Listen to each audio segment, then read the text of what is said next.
everybody. Sit down, get yourself a cold drink, prepare yourselves, prepare your bodies and your minds, prepare your spirits, because it's time for the RageSelect podcast. Yeah, RageSelect. Hey, I'm Jeff. And I'm Blake, and I'm back. Yeah, Blake is back. What's up, Blake? I haven't seen you in a little while. I know. I've actually been, I don't know, I've been like in the corner shaking, like I haven't been on RageSelect in a while. No, I've been dealing with some health issues. My back actually has been giving me back problems. So that's been on my mind and on my to-do list. So I've been working my way to a health, but I'm good. I'm doing all right. All right. Well, great. Well, yeah, I was gonna say, let me give you the healing power of all of this news that I've got. Unfortunately, it's video game news, so I feel like half of it is always like, "Ow, my soul." The other half is like, "Oh, that's kind of nice. That's kind of okay." I'm excited to talk about everything video games at this point. Let's go. All right, excellent. Well, before though we jump into that, I need something to put in this thumbnail that is not just, a picture of a web browser with too many tabs open. So, Blake, what have you been up to recently? I haven't talked to you in a little while. What have you been playing? What have you been watching? Got anything good to tell the fine people of RageSelect? I do. I will give you two games that I have played. One I completed, which was Indiana Jones. Everybody knows about that game at this point. So good. It's so good. It's so good. It was a nice little nugget that I got that was like 20 hours, and I just was able to spread it out nicely to just enjoy it, where I didn't go through it too quickly. I didn't feel like I went through it, too slowly. It was so nice and culminating. So that was awesome. I keep telling people, I'm like, I think that game is like kind of memory hold, right? Like it came out last year, and then it was like end of year, game of the year, all that kind of stuff happened. People were talking about Balatro, people having their hot takes about other stuff. And then we started this year, and they started 2025 releases. Oh, this next big thing. And I feel like that game, it rules. And it's just like it came out at the wrong time, where it was like, motherfuckers, put this out in January. Not that I wouldn't like it, but it very well could be my favorite game of 2024. It's just that it came out right at the end of the year. It's like when a movie gets totally boned because it came out. Well, I was gonna say it's my Indiana Jones movie that I never got. Right? Yeah, it's the movie that like I really have always wanted. Now the most recent Indiana Jones isn't too bad, but it's like this was a solid fun thing, and it has spoilers. Not really a spoiler, but it's the guy that played Candyman.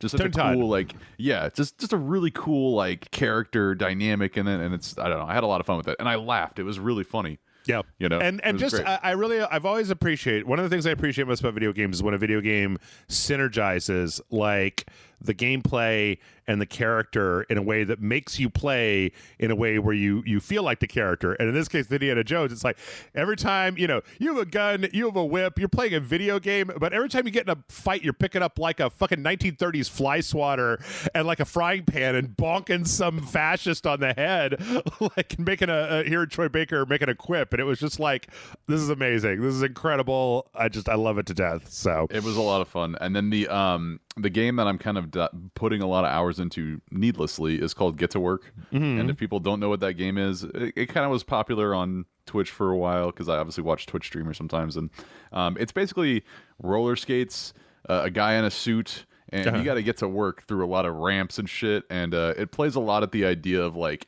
you got to go up into this company, but it's very like sarcastic, and there's a lot of fun with the narration, and as you progress you get more narration about how you're moving up, but you have to do shitty things like fire your best friend or some stupid crap like that, or like it's kind of a fun little time suck, and it's very frustrating. So if you're not into those games, it may not be for you, but it's fun for me. I like to just put it on, go for it. I was on planes and stuff, traveling, and it was fun to play with that. So nice. Yeah, it definitely looks like one of those like chaos games. It's like Tony Hawk Pro Skater, but like berserk, completely berserk. So actually, I was just watching this trailer, and the amount of like falling that happens reminds me of the game that you and I played, where we were trying to get out of hell with the two guys, and we were just like way up in the air. So it's very much a progression, like Jump King type thing, but more so way more in a 3D aspect than 2D. But I look at it more so in that vein. But yeah, the game that we played too had the same type of got to go up, go up, go up, go up, you know. And if you fall, you got to restart. I feel like from these screenshots, it might have some like Stanley Parable vibes too, with the kind of anti-corporate lunacy and ludicrous It's very stuff. much anti-corporate. There's Yeah. literally a portion in the game. It's hilarious. You can choose, because obviously you're going to spend hours and hours to get to this point. It's like the midpoint of the game, and the game goes, would you like to continue on to become CEO, or would you like a free hat? And it's like it literally allows you to go to the left, and you basically go through these doors, and it's like, are you sure you want to do this? Once you do this, you're going to go back to the start of the game, but you will have a cool hat. Right? So I was watching a Twitch streamer that got like swayed by his chat to do it multiple times, because eventually you get to the point where you're kind of good at it, right? Yeah. Like you know, and so it might be a little frustrating, but then like the hat keeps growing. And so it's really funny, stupid. Like, I mean, I enjoy that type of humor in the game. So, what have you been watching? What have you been playing, my good man? Oh, well, let's see. I finished. I played a game called Eternal Strands that came out earlier this year. I really liked that. It was kind of just a very basic. It was kind of Monster Hunter meets medieval fantasy. It was a pretty fun little game. But the main thing I did last week, the reason I'm tired today, is because I binge watched a show on Hulu called Paradise. Which I had heard some stuff about, and I was just kind of looking for something to watch. And like I've seen it before, and it had this really generic like thumbnail. It's Sterling K. Brown and James Marsden and this lady Julian Nicholson, and he plays Sterling K. Brown's the main, and he plays the actually. And I should say this real fast because I started watching the show and I was like, I know Sterling K. Brown. Where do I know Sterling K. Brown from? And Sterling K. Brown, he's been in a lot of stuff, but what I know him from, Blake, is he's the dentist in Brooklyn Nine-Nine with the oh damn, where they have the kind of the interrogation episode with him and Captain Holt. I was like, when I started watching, I was like, I can see this man's face scrunched up in like this contorted with like rage and emotion. Where do I know him from? And I started looking up a lot of his IMDb page, and I was like, I don't think I've seen that many of these. I don't remember most of these. And then I got down to TV, and I was like, Brooklyn Nine-Nine. I was like, okay, yep, that's where I know him from. There he is. He looks very familiar too. I thought he was the guy from the O.J. Simpson one with John Travolta and whatever biopic, because he looks like the lawyer in that. But anyway, Paradise. So it was like this is one of those ones that had a really good start and then kind of meandered a little bit towards the end, kind of lost a little bit of its footing towards the end. Not all the way. Like it was good. It just wasn't like, it started out really amazing because it's basically he's like a Secret Service guy, and he is trying to protect James Marsden, not Marsden, that's from Red Dead. James Marsters or whatever. TB. he's the like the president, and so he's like a Secret Service guy, and he's trying to protect the president, and then some shit happens. And so here's the thing. Like I don't know what to say, because there's like some secret bullshit that's happening in this show. Like I showed you, when I look it up, you see what the little thumbnail for the show looks like, and it's just him in a suit with the two people behind him. Yeah, looking in different directions, and like it's not exactly doing anything, but there's like this. Okay, I'll just say this: this is a bit of a thriller or mystery show. This is also very much a sci-fi show. Like, it's got a revelation at the end of the first episode, which is a really big revelation that kind of recontextualizes everything that you've seen in the first episode. And then moving forward, it's one of these things where, like, there's a situation. I'm trying to be vague because I think that, like, it's worth people watching the first episode, and I don't want to spoil the reveal. There's this revelation that recontextualizes what everything that happened in the first episode. And then the rest of the series is split between like what's happening in the current day and then flashbacks to how we got to the kind of situation that everybody's in this show. And I swear for like the first 75% of it was really good. Then it started to there's kind of a point where I was watching it and there was a point where I was like, there's times in 24 when Jack Bauer just kind of goes crazy, and it's like the stakes are too high, and I was gonna start busting these kneecaps until I figure out what's going on. And there's kind of a point in the show where I was like, Sterling, bust some kneecaps, man. Like, this is, why are you being so civilized? Like, I know you're hitting the wall and you are not going through it. Right. Like, you've crossed the Rubicon here. Don't pull back now, my man. Like, get some guys to come in here and start beating her up. Like, I don't know. It was weird. But it was an interesting show. It's possible that it's definitely worth watching. Like, again, it's a medium show. It's not gonna blast your nips off. It does kind of dip a little bit towards the end, but it's like 8 one-hour episodes. It's on Hulu. It's at least creative and different. That's all I'm looking for these days. It's just something that's a little different than what I've seen. And you binge watched all of those in one day? 3 days. 3 days. Okay. All right. Okay, that's not too bad, right? Yeah. No, but it was good. It was pretty good. It was interesting and it was different, and everybody was doing a pretty decent job. It's real, just kind of, it's got like a 20% cheesiness to it, like a 20% kind of like mellow drama string to it. So it's not exactly like everybody's super serious. People do get all up in their feelings and start yelling at each other and stuff. But I'll have to put this on my list to watch. I have to also watch Severance because everybody keeps talking about that, and I've never watched that. So. Oh man, yeah, I would have probably put Severance on this list because I've been watching it, and it's like, it's one episode until the finale. I haven't watched the finale. You know what? I could say that Invincible was great this season, even though Invincible starts to become slightly formulaic, where it's like everything is all right, and then something really bad happens, and then it's over, and then okay, it's okay again for like an episode. Then something even worse than the last thing happens, and you're like, oh shit, and then they deal with it, and then it's like, okay, well, wow, that was a crappy day that we had yesterday. And then something even worse happens, and it's I mean, honestly, this sounds like a I think you should leave sketch from that Netflix series. Like, and then something absolutely worse happens. Yeah, but I don't know. I've really enjoyed Severance season 2. I like season 1. I see some people have had some issues with season 2 because they had two bottle episodes that were back to back, and it was kind of right when things were getting really interesting with the main cast, and they kind of took these little jaunts out to check on a few of the other characters, and it was like, especially when you've only got 4 episodes until the end of the season, and it's like, okay, then the first one is like, oh, what about this character? And you're like, okay, fortunately next week we'll be back, and the next week it's like, nope, now we're over here.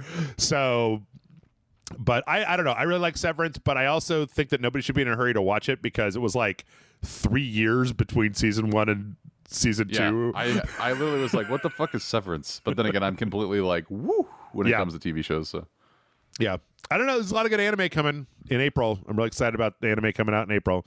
They're excited for that. Demon Slayer. Ooh, that's a good one. That is fun. That's a lot of fun. And it's also short because what's out right now is pretty much all of it. Lazarus is coming out next month, which is the Shinichiro Watanabe Cowboy Bebop, but not Cowboy Bebop show. A lot of good stuff. Go. You watched Sakamoto Days?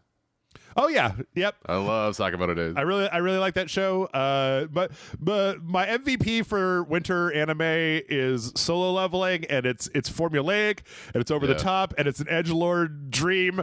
But I turn it on. I'm like, man, I can't wait until he starts kicking everyone's ass. Is that the guy that goes into the MMORPG or whatever?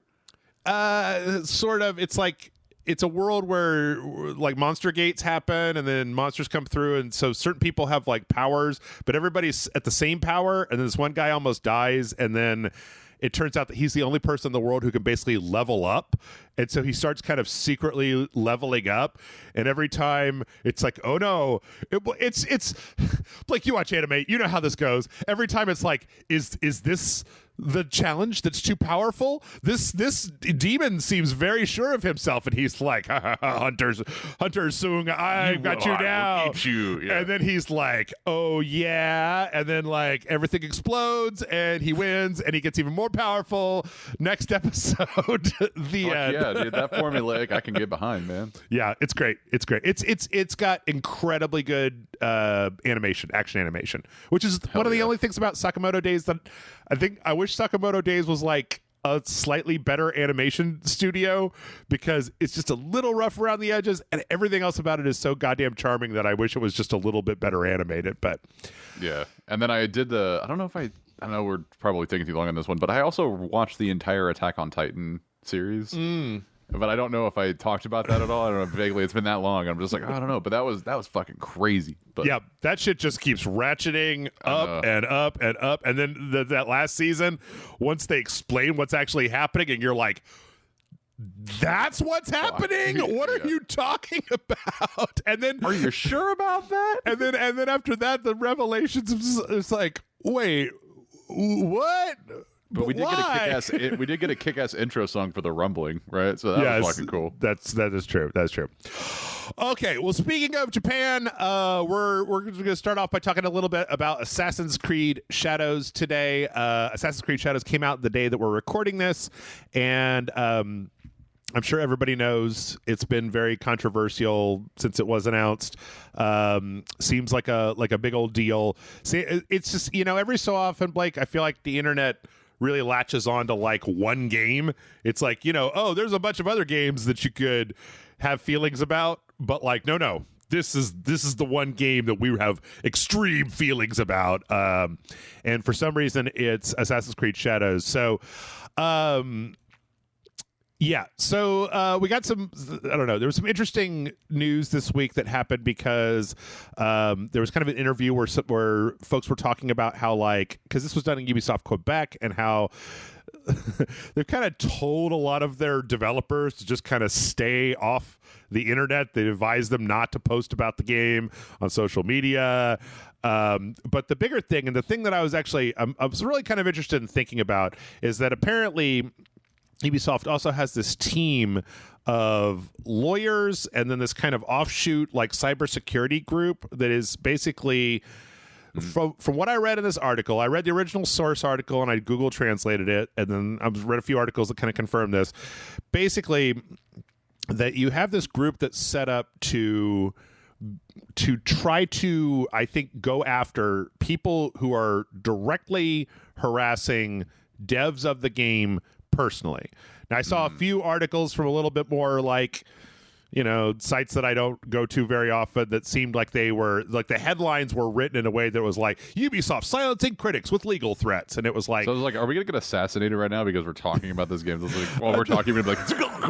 I don't think so. But like, the idea is like, if I was a developer for this game and I, like just some art person, like I made the fucking swords, I modeled the swords in this game, and you're online and you're like, hey, we just put out this game and I'm so happy about it, and then people got wind of that and started just brigading like your social media, telling you to kill yourself, trying to dox you, trying to figure out where you live, or just being assholes to you directly just because you worked on a game that they didn't like. I don't know. I'm very conflicted about this, and I really wanted to get somebody else's opinion about this because I'm very torn. On the one hand, I really do dislike when the internet goes after people who had, the guy that made the swords in Assassin's Creed, he didn't have any say in the story or the marketing or, the characters or whatever fucking problem they had with this bullshit, right? Like, that guy didn't do anything. He just went in and worked on a game, and he got a paycheck, and suddenly, the internet's all up his ass. On the other hand, I have a great disdain for just the way. The more I look at the internet, the more I'm like, I think social media, the whole of it, is a mistake. Right? Absolutely a mistake. Yeah. I think it's terrible to just be online and tell people anything about yourself, because people are fucking animals on the internet. And I don't know, like, let's say that this group is, pressuring, like, let's say you make a YouTube video, and the YouTube video is about a developer, and you're saying, everybody go tell them to kill themselves. And then this legal team, they go out and they go to YouTube and they say, we want to have this taken down. It violates community guidelines, and they take the video down. Well, it's not like once the video got taken down, the person that made it's going to be like, well, that's just how it goes. Guess I'll just get on with my life. Like, no, they're going to make 12 more videos about the thing. Yeah. So I don't know. I'm very conflicted about this. I've been talking for a long time. You tell me. No, you're good. I think it's an interesting, I boil it down to this. If you don't like the game and want it to fail, you're not wrong, but you have a way of doing that. Don't buy the game. Just don't play it. Don't buy it. That's a very great way to like point the middle finger right at fucking Ubisoft, right? doesn't hurt anybody, doesn't really take anything more than the company. If you're going after individuals, we have to stop being fucking assholes in this world. Please stop this bullshit. Like, you are not the type of person. Like, if this is the real world, are you really going to go up to somebody and start harassing them? No, you feel like you have a way of protecting yourself because you're behind a invisible fucking wall. Right. But look in the fucking mirror, right? Like, that's ridiculous. Stop going after individuals. If you really want to take it to the man, then fucking don't buy it and tell other people don't buy it. If you want to do it that way, that's a great way of protesting. Everybody in this world needs a job, and sometimes you have to work for a company you don't necessarily agree with. Yeah. Right? So there's certain things, in my humble opinion, that I think the world has really got to look at themselves and be like, dude, this is really bad. Like, this is really, really stupid and vitriol. So I don't think they're mutually exclusive, right? Like, they can be correct in the same vein of like, yes, this is wrong in one right, and also good in another. Yeah. So. Yeah, I don't know. I think that, I mean, I've been, God, I remember, I was writing fucking blog posts on spill.com about Gamergate 1. Like, I've been following this shit for a long time. And to me, I think that the reason that this stuff has spun into this is because most normal people don't care. Like, normal ass people go, oh, there's a new Assassin's Creed game. Well, it's Black Samurai. It's in Japan now. Well, that's weird. Okay, I'll just buy it. So, these people go online and they say, don't buy this, blah, blah, blah, blah, blah, DEI woke, blah, blah, blah, blah. But then the problem is that, I hear that, and you might notice that, but 90% of consumers are just like going to Target and seeing, oh, shit, I didn't know there was a new one. Right? Like, what is the top 5 games? They just do that. That's most marketing, and that's they don't even know that they're going to buy Assassin's Creed. They're going to Target to get fucking combos, and they're like, oh shit, I didn't know there was a new Assassin's Creed game. Let me just buy that. Most people are not this online to know about this stuff. And so the thing is that the idea of trying to pressure Ubisoft to change, or trying to pressure any game company to change anything, doesn't mean shit if 90% of consumers aren't paying any attention to your boycott, right? If you're doing the thing. So I don't know. I think you can take a stand personally and still make, like, you feel like you make a impact, because you don't have to give your money to Ubisoft. You can give your money to whoever, right? Yep. But I totally understand that the market. However, here's where we're gonna like kind of even it out, right? These games are notoriously for not doing well, right? So this is the last chance that they have, and it seems like they're gearing up to try to put everything behind it. And I think this game is gonna go out like a whimper and just be like, oh, okay, it was Assassin's Creed. I mean, I don't know. Early sales data seems pretty good, but like, it had a better day one than I think Valhalla, and then Origins, and I think it's on its way to having a better launch than Odyssey, which was like the Roman one, or the Greek one. So I don't know. I mean, I think honestly, you put some samurais on the front of a game, you say Assassin's Creed, and people be like, I don't know, it's fucking March. I'm ready to slash some guys up or whatever. But I've never played Ghost of Tsushima, so I need to do that first. You definitely need to do that. Why are we having this podcast? Thanks everybody. Bye. We're gonna stop this. I heard there's a mode that literally takes it to like the most nth degree of, if you get shot once or twice, you're dead, and then the enemies do too. I'm like, that's crazy. That's like ultimate mode. Yeah. So, but I also wanted to make one more statement, because I have I had a little dust up on my Discord about this particular story, and I ended up thinking a lot about it over the last couple of days. And I really want to make it absolutely 100% clear.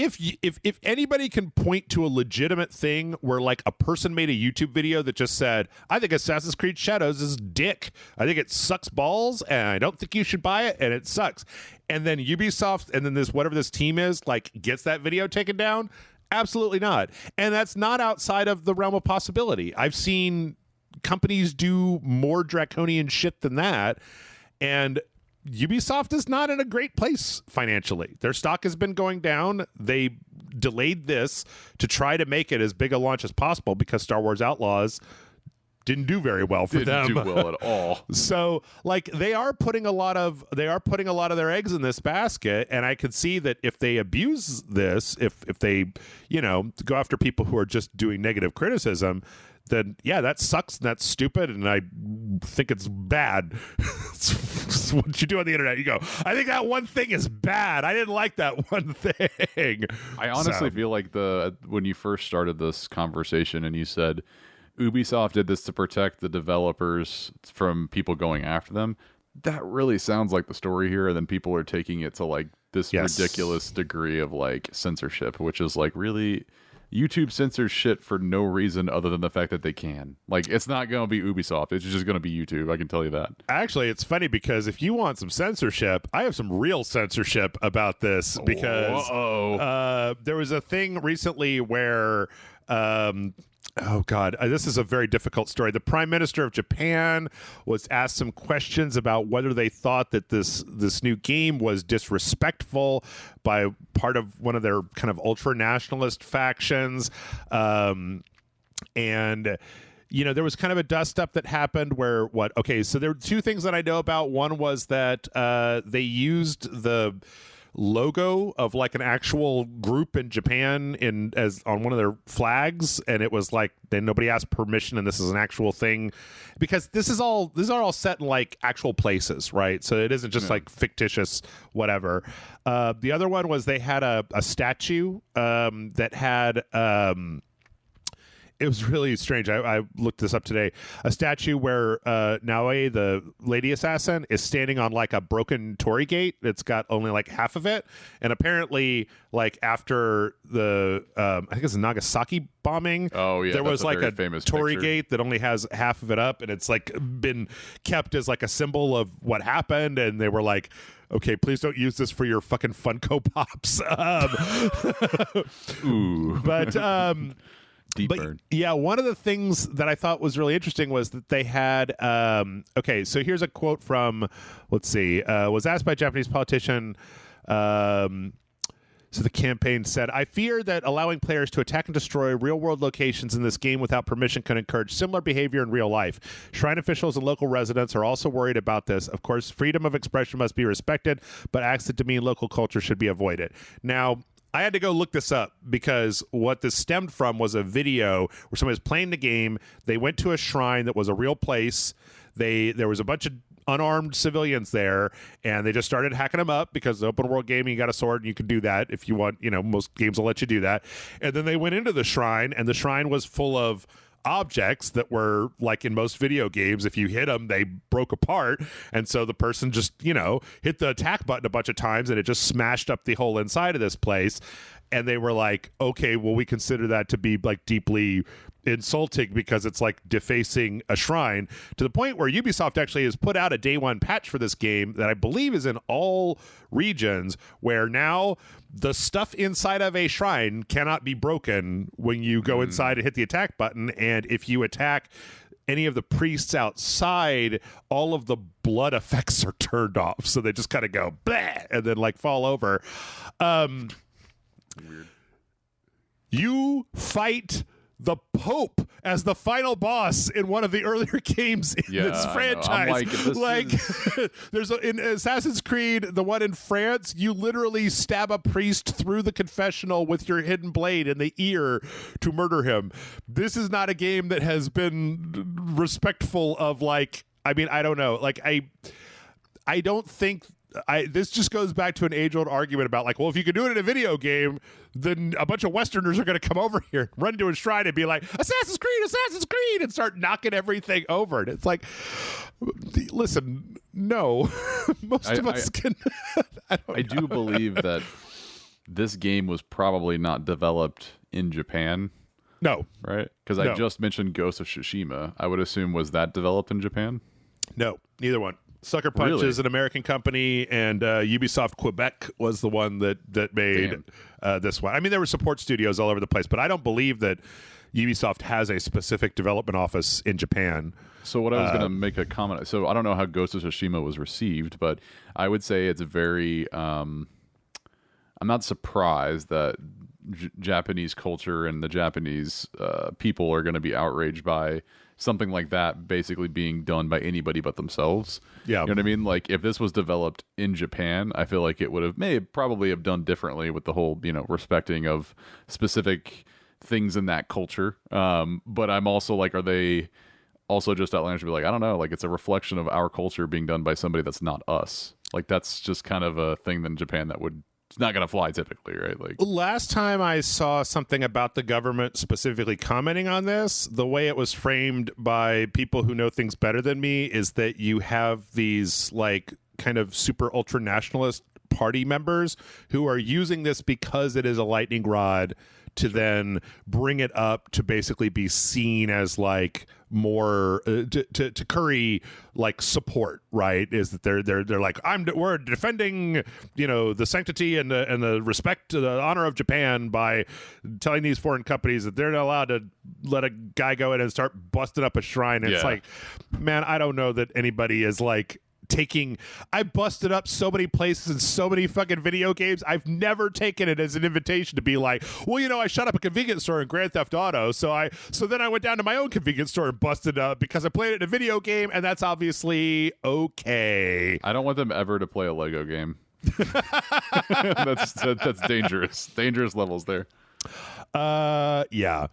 But then we also have a story about how Ubisoft is doing. Oh boy, they're doing a real weird thing. So it looks like Ubisoft is taking Assassin's Creed and some of its bigger IPs and creating a spin-off like org from Ubisoft proper and then seeking investment funding. Now this reeks of like, you know, not enough profit, like the portfolio is very weak right now. They're taking like the strongest few things and then removing them from Ubisoft as a whole, putting them in their own basket, putting them in their own company basket, and then marketing that as like a, don't you want to invest in these incredibly high value, tried and true franchises that have always been well respected and make a lot of money. Now we don't have. They're going to take the most successful portion of the rag and they're going to drain that shit for as much as they can, and all the water is the money. Yeah. And then this whole existing Ubisoft, they're just going to go under, right? Unless they come up with something else to then move to that other pot.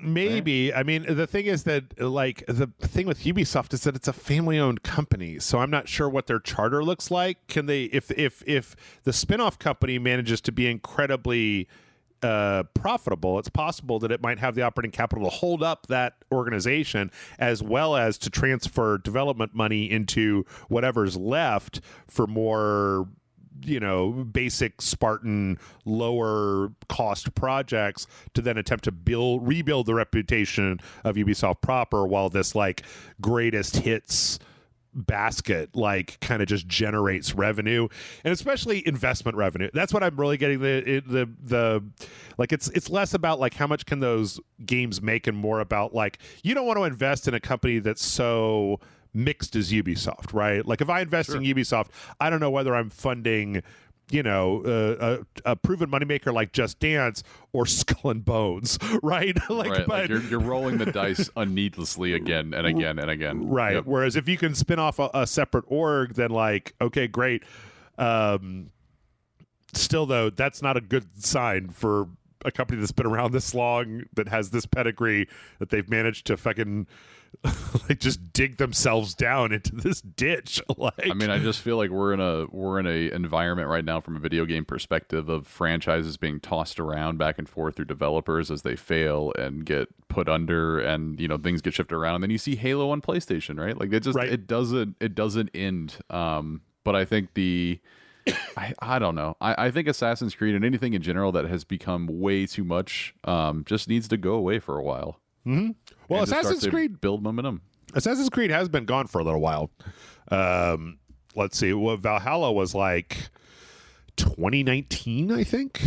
It's been quite 2020, November 2020. So and that game was so fucking long that's why it feels like just like it. Yep. I don't know. I just feel like because there are so many Assassin's Creed game that it loses like muster every time one comes out. Mirage. Never mind. Mirage came out in 2023. So okay. It's only been a couple years. It was 3 years between Valhalla and Mirage, and Valhalla had 1 billion DLCs and expansions. So I bet that shit went way into 2021.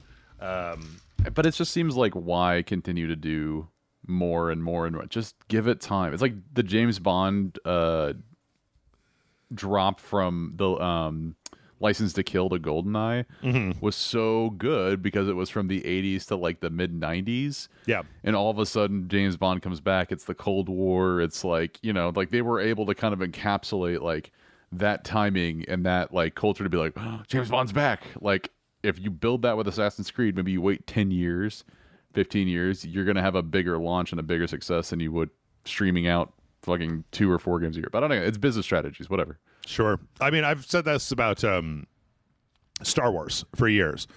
Even though now, I don't know, I have different feelings, but it's like the adage, I can't miss you if you never go away. If you never go away, I can't miss you. Whereas now it's like with Star Wars, I just wish somebody would make a fucking Star Wars movie. I don't want another damn TV show. I want a fucking movie. Somebody make a 2-hour movie. They are so scared to make a fucking movie. They are. They absolutely are. Okay, well, how about some good news for Assassin's Creed? Because Ubisoft Brazil took it upon themselves to celebrate the launch of Assassin's Creed Shadows by making a fake Sentai like movie or a TV show opening. And it's great. Like they got this band to make them this cheesy soundtrack. They've got the VHS filters on. They've kind of got the thing where, you know, the two main characters are like a teacher and a librarian, and then they do a little thing. And I'm watching it now. This is so hilarious. It kind of reminds me a little bit of like MXC a little bit too, like on Spike Network and stuff. It's just like it's got that vibe. Yep. And also that, you know, old school samurai movie vibe that's just absolute insanity. Yeah, just like butt ass quality and like ridiculous and amazing, and I love it. How the guy that's playing Yasuke is like a nerd teacher who then turns into samurai, and yeah, it's really fun. I recommend everybody go look it up because they even have this same thing where they did a recording of it where they just put it on a CRT with a bunch of stickers all over it. That's rad. I love good marketing. I will say that. Yeah, which that's one of the things I will say about Assassin's Creed Shadows is that I feel like the marketing for it was no good because it was only like 2 weeks ago that I finally saw like a walkthrough video of it, and I was like, oh, I actually think that looks pretty fun. Like I would actually play that game. Because up until now, it's mostly just been like, wow, look at how many pebbles are on this road. And like, look at this pre-rendered CGI trailer. And I was like, okay. I don't know if it benefits you to have somebody on the show that, like, the only time that I pay attention to video games is like the snippets of Reddit. And then when I can listen to the show or be on the show. Mm-hmm. I knew that Assassin's Creed Shadows was coming out. But I'm just like, oh, look, he's going to wear a samurai costume. Like that's literally the only thing in my mind that I've seen or even put together. So yeah, there is a sense of like, what more can they do with this franchise? Like, I do not understand. I think, I mean, you know, I'm not here to sell Assassin's Creed to anybody, but what I could say is that they have the two protagonists that are different this time. So you've got, you know, one that is sneakier and one that is more of a like brawler. Play the game through with either one of them. They've got the change of seasons that does like some gameplay stuff where like if it's wintertime, the guards can see your footprints, but you know, you could like hit a icicle and hit somebody in the head with it. I don't know. I haven't really gotten into it, so I don't know, but I do think that this one seems like the problem was I actually went back to play Assassin's Creed Valhalla and I was like, this isn't even an Assassin's Creed game. Like you just start out with like an open world shit. Yeah. Yeah, you just start out with a sword and shield. And I'm like, what? And then I tried playing Assassin's Creed Mirage. It looked so much like Butthole. I was like, this is the ugliest fucking game I've ever seen in my life. Assassin's Creed Butthole coming soon. Yeah. Okay, well, speaking of crazy videos, we also got some Ark news, which is interesting. Some Ark? You want some Ark? So we have Ark. So there was Ark Survival Evolved, and then that was replaced by Ark Survival Ascended. That was an Unreal Engine 5 remake of the first game. and they just put out like a trailer for this expansion that's coming called Ark Survival Ascended. This is going to be apparently the connective tissue that adds that connects Ark 1 and Ark 2. Like in 2019 or 2020, they put out a trailer for Ark 2 that ended with Vin Diesel riding a fucking Tyrannosaurus, and we haven't heard jack shit about it for that entire and time. So it shall remain in a door that will never be opened again. Yeah. So I don't know if they're actually still making that game, but this is interesting because the trailer for this is mostly hand animated, and it was animated by Mappa. Who does like Chainsaw Man and some good ass animes and shit. Hell's Paradise rules. Go watch it. What's weird though is that it's strange how this is a Mappa animated, but it looks like Castlevania because it does look like Castlevania. I will give you that. It's kind of very like Western focused designs. The strange thing is apparently when you play this DLC, there's going to be cut scenes that are done in this kind of hand animated style. I'm like, man, you guys had a lot of money to waste. Apparently, you guys decided to get Mappa to do a bunch of shit for you. Like you have a graphics engine and a cinematics team. Like make them do it. Maybe this looks absolutely nothing like any portion of Ark I've ever seen in my entire life. Like, this looks cool. I'm not playing Ark, but this looks cool. Can I just make this an anime? Like, yeah. So. Yeah, that's the good news. Apparently, also Michelle Yeoh is one of the characters in here, so they got her to do voice stuff. Not gonna get me to play Ark, but this is pretty good looking. However, this is like we just saw this spear go right through this demon's face. Yep. Play Ark. You can't do this in Ark, right? What the fuck you do that for? I don't know. I'm not gonna play Ark. It's too much of a mess. I don't care to. I don't like dinosaurs. There's okay, so then there is another spin-off for Ark called Ark Aquatica, and this is being made. We're going way too deep now into the rabbit hole of Ark. No, just wait. This is gonna pay off immensely. I swear to God. So this is a spin-off that's not being made by the main company, but is being made by like a Chinese sub company that's doing like work for them, and they put out a trailer for Ark Aquatica at GDC, and this is a company called Snail. So here's the thing, Blake. Ark Aquatica starts off, and you see the game. It's like you see the arm, and the guy scratches his arm. And this trailer is a minute and 11 seconds long. From there, it is all AI slop. Like the rest of the trailer is nothing to do with the video game. It's just like it's underwater scenes that have all been rendered fully in AI. Like they're not using any part of the game engine. They're not using anything. It's like one of these like AI videos online. Like it looks nothing like the game. The character models are completely inconsistent because of course they are. The visuals look exactly like AI bullshit nonsense. And it's like, but why? But why would you use AI to try to market your game? Your game has graphics, right? Like, it took time and effort to put together this weird AI slideshow. And I'm not even the biggest, I don't know, I have such mixed feelings about AI, but you have a video game, right? Like you started, I saw there was footage from the actual video game at the beginning of this, and the rest of it was just like Facebook AI slop. I'm like, what? It is incredible to me that like all they have is just 5 seconds of render. Did they really just go, shit, we need something? Yeah. How much do we have? 5 seconds? Ooh, we need to AI it. Oh no. Why are you doing this? This is such a detriment to any person in the fucking industry that you're gonna just put the slop out, and you're marketing. You are literally just confusing the audience. Right. Like I don't know if any of this is in the game. There's like giant octopus. There's like underwater crystals and like pirate ships. And I'm like, yeah, but is any of this in the game? Like, you're supposed to show me the game. Will you show me a trailer? Like, how does AI build this? They put prompts of like, we want to see volcanoes underwater. Yep. And then a guy riding a shark. Yep.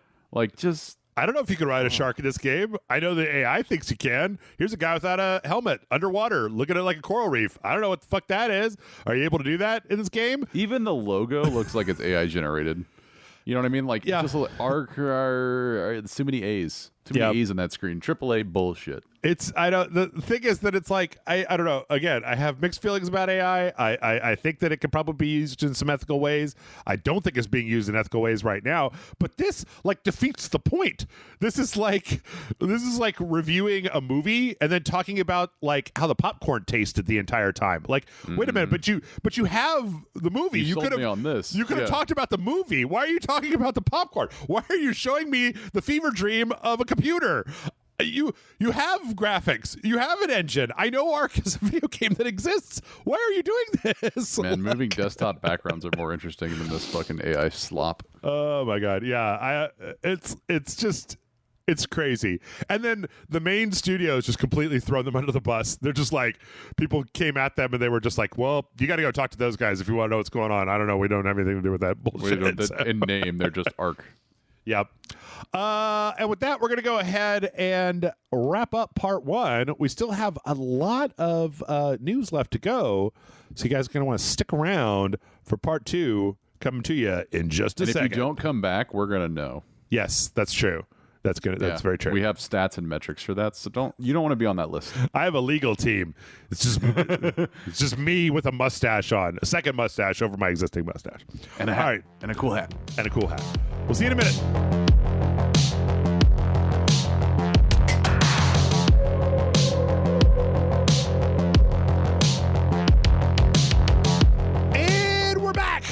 And before we left, we were talking about horrible AI nonsense, and we've got a little bit more horrible AI nonsense to deal with. Last week, we had a story where there was a leak from an internal Sony thing that was Aloy from Horizon Zero Dawn, and it was like an AI Aloy answering questions, and the motions and the voice were just fucking terrible.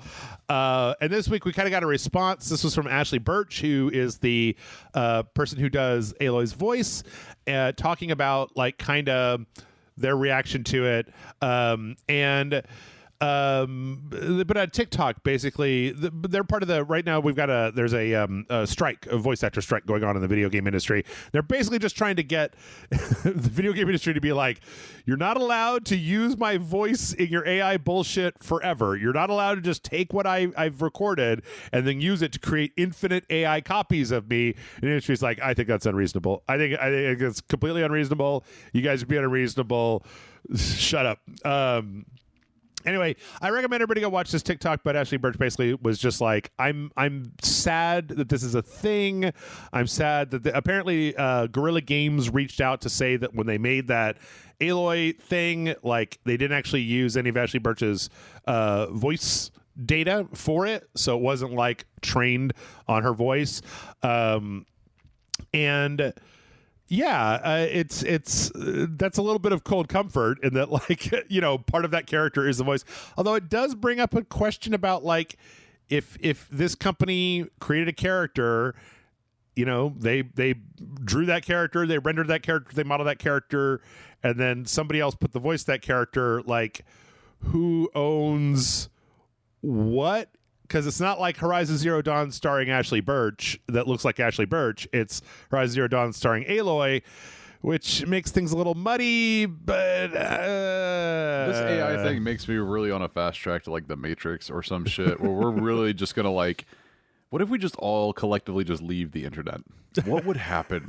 You know, obviously I want the podcast to go on, right? But I'm like, if we all collectively were just like take our headphones off and just walk outside, like what would we do for this world? You know, I think most people, if they walked outside, would just start like screaming and yelling because they haven't been outside for 5 years. And then I walk up to them and go, block, block, mute.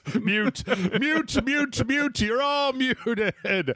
Yeah, I don't know. This is like there's some reasons, you know. I pointed out that there was in the expansion for Cyberpunk, there was the character Vic in that game, and the actor that had played him had passed away, and the company asked his family, can we use an AI trained on stuff? They had somebody do kind of a voice reading and sort of his general cadence, and then use the AI to kind of like split it together, to kind of make it new stuff. And like, you know, that's if the family's okay with it and you're willing to do it well, like I don't have a problem with that. But the idea idea like last week that we had the specifics of these things where they're just like the industry right now wants like all the agreements they make to start moving forward. So anything that happens before these agreements is fair game, including, and I cannot believe that they said this, non-video game like sources. So like if Troy Baker gave an interview one time, they could totally use all of that voice for training the Troy Baker AI that they want to use moving forward. There is no hope for rules, so we're about to enter a world of fucking confusion and like hands turning into something. Like it's one of those things right now that like AI videos for me when watching them are just there's like like, and when you have that reaction, you're like, oh, this is AI generated. Yeah. It's just this weird thing that just triggers, and I just think it's embarrassing that we are in a stage of trying to find the fine line of all that's going to happen with the way that companies are going to work is that they're just going to squeeze out the actual artists. Yeah. You know what I mean? And we all know that that's the conversation here. So how much is okay before you cross a line? I don't even think the family should be able to say it's okay. Because how do you really know? But maybe you have to start adding it to wills and stuff. Probably. It's probably going to be something you see moving forward of people saying like, I hereby declare you can't use my voice, my face, or any of that stuff. And then I think we have one more because Microsoft is working on this weird Copilot thing that they want to integrate into the overall Xbox architecture that's also an AI that can like... 360, why? Copilot, like... They have an AI chatbot that replaced Cortana like 2 years ago, and they want to use it to. What did they say? They want to be like, oh, you can install a game. You could just be like, Copilot, install Age of Empires, which you can already do, like with a controller or with your phone, or like. But then they're talking about weird scenarios like, oh, I didn't play this game for a while. Hey, AI, can you summarize what I did last time I played the game? Or like asking it. But this is the weird one. Okay, this is the one that I thought was really weird. It was like, okay, so you're having a hard time beating me. No. You're having a hard time beating a boss, and you're like, Copilot, how do I beat the, fucking Father Gascoigne in Bloodborne? That's a Sony game, but whatever. How do I beat the fucking third boss in Halo? And then apparently, like, that will go to Bing, ask that question, summarize the answer, and then tell you. And Blake, this is the problem with AI that I keep coming up against is like it's going back to Game Shark. No, is that it's going to search user created content to get the answer to your question. Well, if the AI replaces the need for you to go support the user created content, then how the fuck all the user created content on how do I get the fucking golden sword in Elden Ring 2 is going to go away. Well, then the AI can't answer that question because nobody's fucking making Reddit posts and YouTube videos and shit. They're all just asking Copilot, how do I get the golden sword? And it's like, I don't fucking know. Or it's just going to hallucinate. It's going to be like, oh, go to the Frosted Lands. Like, and let's be honest, what it's going to do is it's actually going to reintroduce Clippy and it's going to tell you how to make a better fucking PowerPoint. That's about the only thing it's going to be able to do. Nobody is going to ask their Xbox how to beat the level. That is such an asinine thought. Maybe I'm crazy. Maybe they're like, oh, Blake, you just don't know how this is going to go. It's like, but this just seems stupid. How do I play? How do I beat game? Like, are we just literally going to caveman style, like, fucking playthroughs now? Like, I don't know. And then part of it is also like, man, if you have to ask an AI how to beat the boss, then like put the controller down and just don't play video games. Why are you doing? Like, just like how long is it until they integrate a feature that just lets the AI play the game for you, so you don't even have to do it? You're just like, hey, Copilot, can you beat the fucking can you beat this guy for me? And it's like, yeah, sure, yeah, I'll do that for you. And then it just fucking kicks the boss's ass, and it's like, why are you even doing this? You're supposed to play the game for fun. Like, if it's not fun, play a different game. There's literally a billion of them.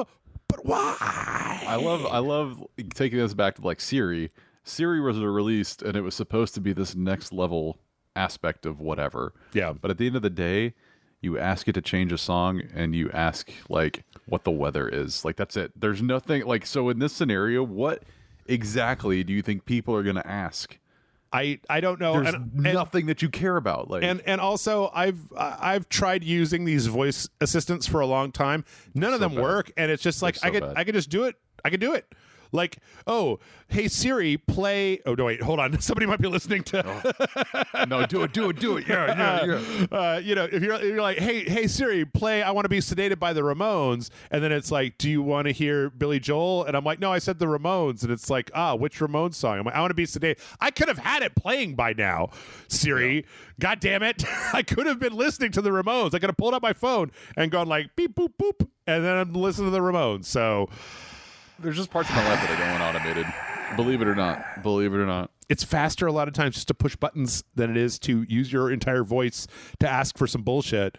Like people that automate their coffee in the morning to start it. I don't like you. I don't like people like you. Dude, I will say I installed Wi-Fi plug controllers in my house to turn on like 4 of the lights that I use, right? But I would never in the world want to say, hey Google, turn on the light in my living room. I just go, the light's on in my living room. Like, it takes longer. I don't want a middleman introduce to do something so simplistic. Right. Anyway, let's see. Another Xbox news. Hollow Knight Silksong was briefly mentioned in a post on the Xbox website, which means that everybody is now going crazy because everybody wants to play Hollow Knight Silksong. It's been a much requested game for a long time. So on the blog, with this quote, no matter where people choose to play, we're working with developers to make the most of the features unique to that device or screen. Looking ahead, our lineup is incredible with upcoming games like Claire Obscure Expedition 33, Descenders Next, and FBC Firebreak to play along across the whole Xbox universe. And of course, Hollow Knight Silksong too. And so people are like, Silksong confirmed, because it's like Half-Life 3 or Grand Theft Auto at this point. So, I've never played Hollow Knight. Should I get into that? A lot of people like Hollow Knight a lot. I bounced off of it. I'm not saying that it is a bad game. I just think the times that I've tried to play it, I wasn't really in the mood for it. It's kind of like a Metroidvania, but also a Souls game. So it's like a very difficult, like kind of 2D action game. Everybody says it's really, really good. It never clicked fully with me. But then you're talking to a man who tried playing The Witcher 3 times and was just like, pass. Was it not full enough for you? Was it too hollow? It was a little hollow. I don't know. It was fine. I don't know. I think I was trying to play. Didn't trip your fancy. Didn't do it. So anyway, we'll see. I mean, some point Hollow Knight Silksong is going to come out, and God help them if it is anything less than amazing, because people have been salivating for that game for years and years. I'm waiting for Mina the Hollower, but that's just me. You motherfuckers don't even know. I don't know. That's the Shovel Knight guy's next game. So, gotcha. Speaking of hotly anticipated games, That's what you did there. Famitsu has been doing these poll lists about like what games people are most excited for, and for the umpteenth time in a row, strangely enough, it's Pragmata, this Capcom game that was like announced in like 2020 or 2020, and it was like, it's going to come out in 2022, and then there was a short trailer delayed to 2023, then it was put on indefinite hiatus, but like it pushed it above like Metal Gear Solid Delta and Pokemon Legends and Metroid Prime 4 to be at the top of the list, which, as this article on Polygon talks about, Capcom did have a game called Deep Down that they showed a long time ago that looked really cool and never actually came out. So never saw the light of day. Yep. It was too deep. Do you know Pragmata? It was like an astronaut and a little girl and like a cat trailer. I feel like we've watched this trailer before in some episode of the podcast, but is Capcom notorious for doing things like, everybody wants it? We're not going to do that. No, not. Or is that Konami? Yeah, I mean, Capcom usually, if they put work into something to the point where it gets a trailer, like it's different if it's like something that got there was like a rumor, right, that was going to happen. But usually if they get a trailer, they will work on a thing. I just have a feeling that whatever this is, it's in some level of development hell, and or the people that were working on it got pulled away to do sprints on other games to get them out the door, and it's delayed it, or it's been, whatever they were doing, it turns out not to be that fun, and so they're reworking it. Just some level of development chicanery. But then I also think that it's better to like wait for a game to have an announced release date before you really get your hopes up, because even when a game does have a release date, a lot of times it gets pushed back and delayed. But at least when it has a release date, you can be relatively assured that it's at least further down the road than when they just have a year, when it's just like, I don't know, 2 years from now, I guess, maybe. I've never seen that trailer, by the way. That was a pretty impressive trailer on itself. Yeah. You can see why it's so hotly anticipated. It's very interesting. Like, did they expect it? Probably not. And hilariously, they do such an interesting job introducing you to characters that I want to know more about within a span of like 5 seconds. Mm-hmm. Yeah, Astronaut Man and Cybercat and Weird Little Girl. So, but yeah. So I don't know. We'll see if we get any Prog Mountain news this year. This is a very strange story. Speaking of hotly anticipated games, Silent Hill F, we got a big transmission broadcast last week where they talked about some details for Silent Hill F. But this is very strange because we got the ESRB rating for Silent Hill F, which basically, it's M for blood and gore, intense violence, and partial nudity. But the thing is that you have to give a description of what all happens when you file for an ESRB rating. Ooh. And so that gave us some specifics, and I don't know if people really want to know, so I'm gonna be slightly vague. But some of this was interesting, of like players use a variety of melee weapons to defend and kill creatures in melee style combat, blood splatters, large blood stains,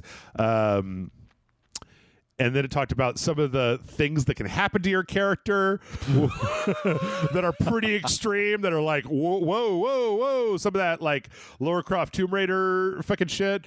Then they have parts where they talk about some of the cutscenes, depict gore and intense acts of violence. And they kind of talk about, like, some real... My personal thing is, my personal favorite is entrails and sinew displayed on serving platters in a fantastical celebration/ceremony. Yeah. There is an editor and the marketing team for this game that is putting this together, and there's probably 3 people that are like, oh, we need to be more explicit. How do we be more entrails? I like that word. Like, I think this is interesting right here, because this is specifically like a spoiler for something that happens in the game. That's or spoiler alert, or right here, I don't know, it's not specific, and so I don't want to go into details. Like, you guys can go look this stuff up, because there's also the Steam store page that's like, this game contains depictions of gender discrimination, child abuse, bullying, drug-induced hallucinations, torture, and graphic violence. So, like, anybody that thought that this new Silent Hill game was going to be, like, restrained or not, like family friendly, or like on Roblox or some shit, were they confused? Yeah, like, a lot of these descriptions, I'm like, is this the next Terrifier? Is this Terrifier 4? Or is this reading that kind of felt like, ooh, I'm reading a horror script. Yeah. So, which I think is good, because those levels of, like, extreme stuff in a horror game is how you portray the extreme things that are, it's, if the wild character concept, scary games should be scary, right? Violence should be, you know what I mean? That's part of it. Extreme gore and violence is scary, right? Like, we have mirror neurons. We see horrible shit happening to people, and we're like, oh god, oh fuck, bleh. Like, there's a reason why horror movies use extreme gore and violence. So, yeah, go read those notes if you want to know more. Looks like this one might be kind of nuts. Also, the first Silent Hill game not set in America. So, well, my first favorite part of this is 1960s Japanese mountain town. For some reason, now I'm thinking more Fatal Frame than Silent Hill. It reminds me a lot of Fatal Frame, because the main character is a woman, and it's in this kind of like secluded town with all the misty stuff, and it's not the rust from American Silent Hill. It's more this like creeping, like kind of red, like plant life that's kind of rot coated, and so it definitely has a feel that's different than a lot of the current Silent Hills. Very different vibe, yeah. Yep. Speaking of terrifying monsters, this one's for you, Blake. The digital monsters, the Digimon, are decided that they're going to throw their hat in the TCG ring by going up against Pokemon. So Pokemon just recently put out like an actual TCG card game, and we got some trailers. Actually, I think there was an announcement about this today, but I didn't get a chance to watch it, where they had a really brief little thing where one of the Digimon picks up a phone and they get sucked into the phone. But it looks like there's some kind of Digimon TCG game that is coming soon. So I just so little old me playing Magic over here. There ain't no little app that you can open up cards or whatever and store them on your phone, things like that. I was never a Digimon fan. I liked Pokemon, but what I find to be more interesting is outside of the card game app, there is more upcoming about a Digimon anime. Yep. Now, this is kind of something that could reintroduce me to Digimon, but that was a little, I don't know, like Digimon just did not ever grab my attention. I don't know if it came right at Pokemon or a little after, but I don't know. I never got swayed by it. But I do think this TCG element is a wave that is on its like almost to the peak. Because we're getting so much collaboration now between this, you got Pokemon now selling out like at Costco, people getting into fights and all this other shit again. Like TCG stuff is now very hot. So how are they going to take Digimon and then add that to the layer of, hey, we want some of that revenue too? Yeah, I mean, at this point, it's probably so hot that they could just put out Digimon cards and they'll fucking sell out in a minute because people be like, I don't know. Give me whatever. Yeah. I don't give a shit. That nostalgia fucking rush. Yeah. But I will bring up one thing real quick. There's something called Pullbox. Have you heard about this? So Pullbox is a online. It really feels like a scam. I guess it's not. I'm not doing it. But essentially, you put in coins, or it's like kind of like the Counter-Strike loot crates. Okay. Where you get the crate, but you have to buy the key to open it, type of thing. Yes. Okay. So you basically open packs, or you open boxes or whatever, but it's all virtual until you want to pull it out, and then the company then actually gets whatever and then sends it to you. So you could get like a Black Lotus, which is like a $15,000 card, and this company will be like, okay, yeah, like you've redeemed it, now you're going to get the card, but you have to put in real money to get there and open, and it's just like. It's a way of virtually opening cards and then only redeeming those cards when you actually get what you want.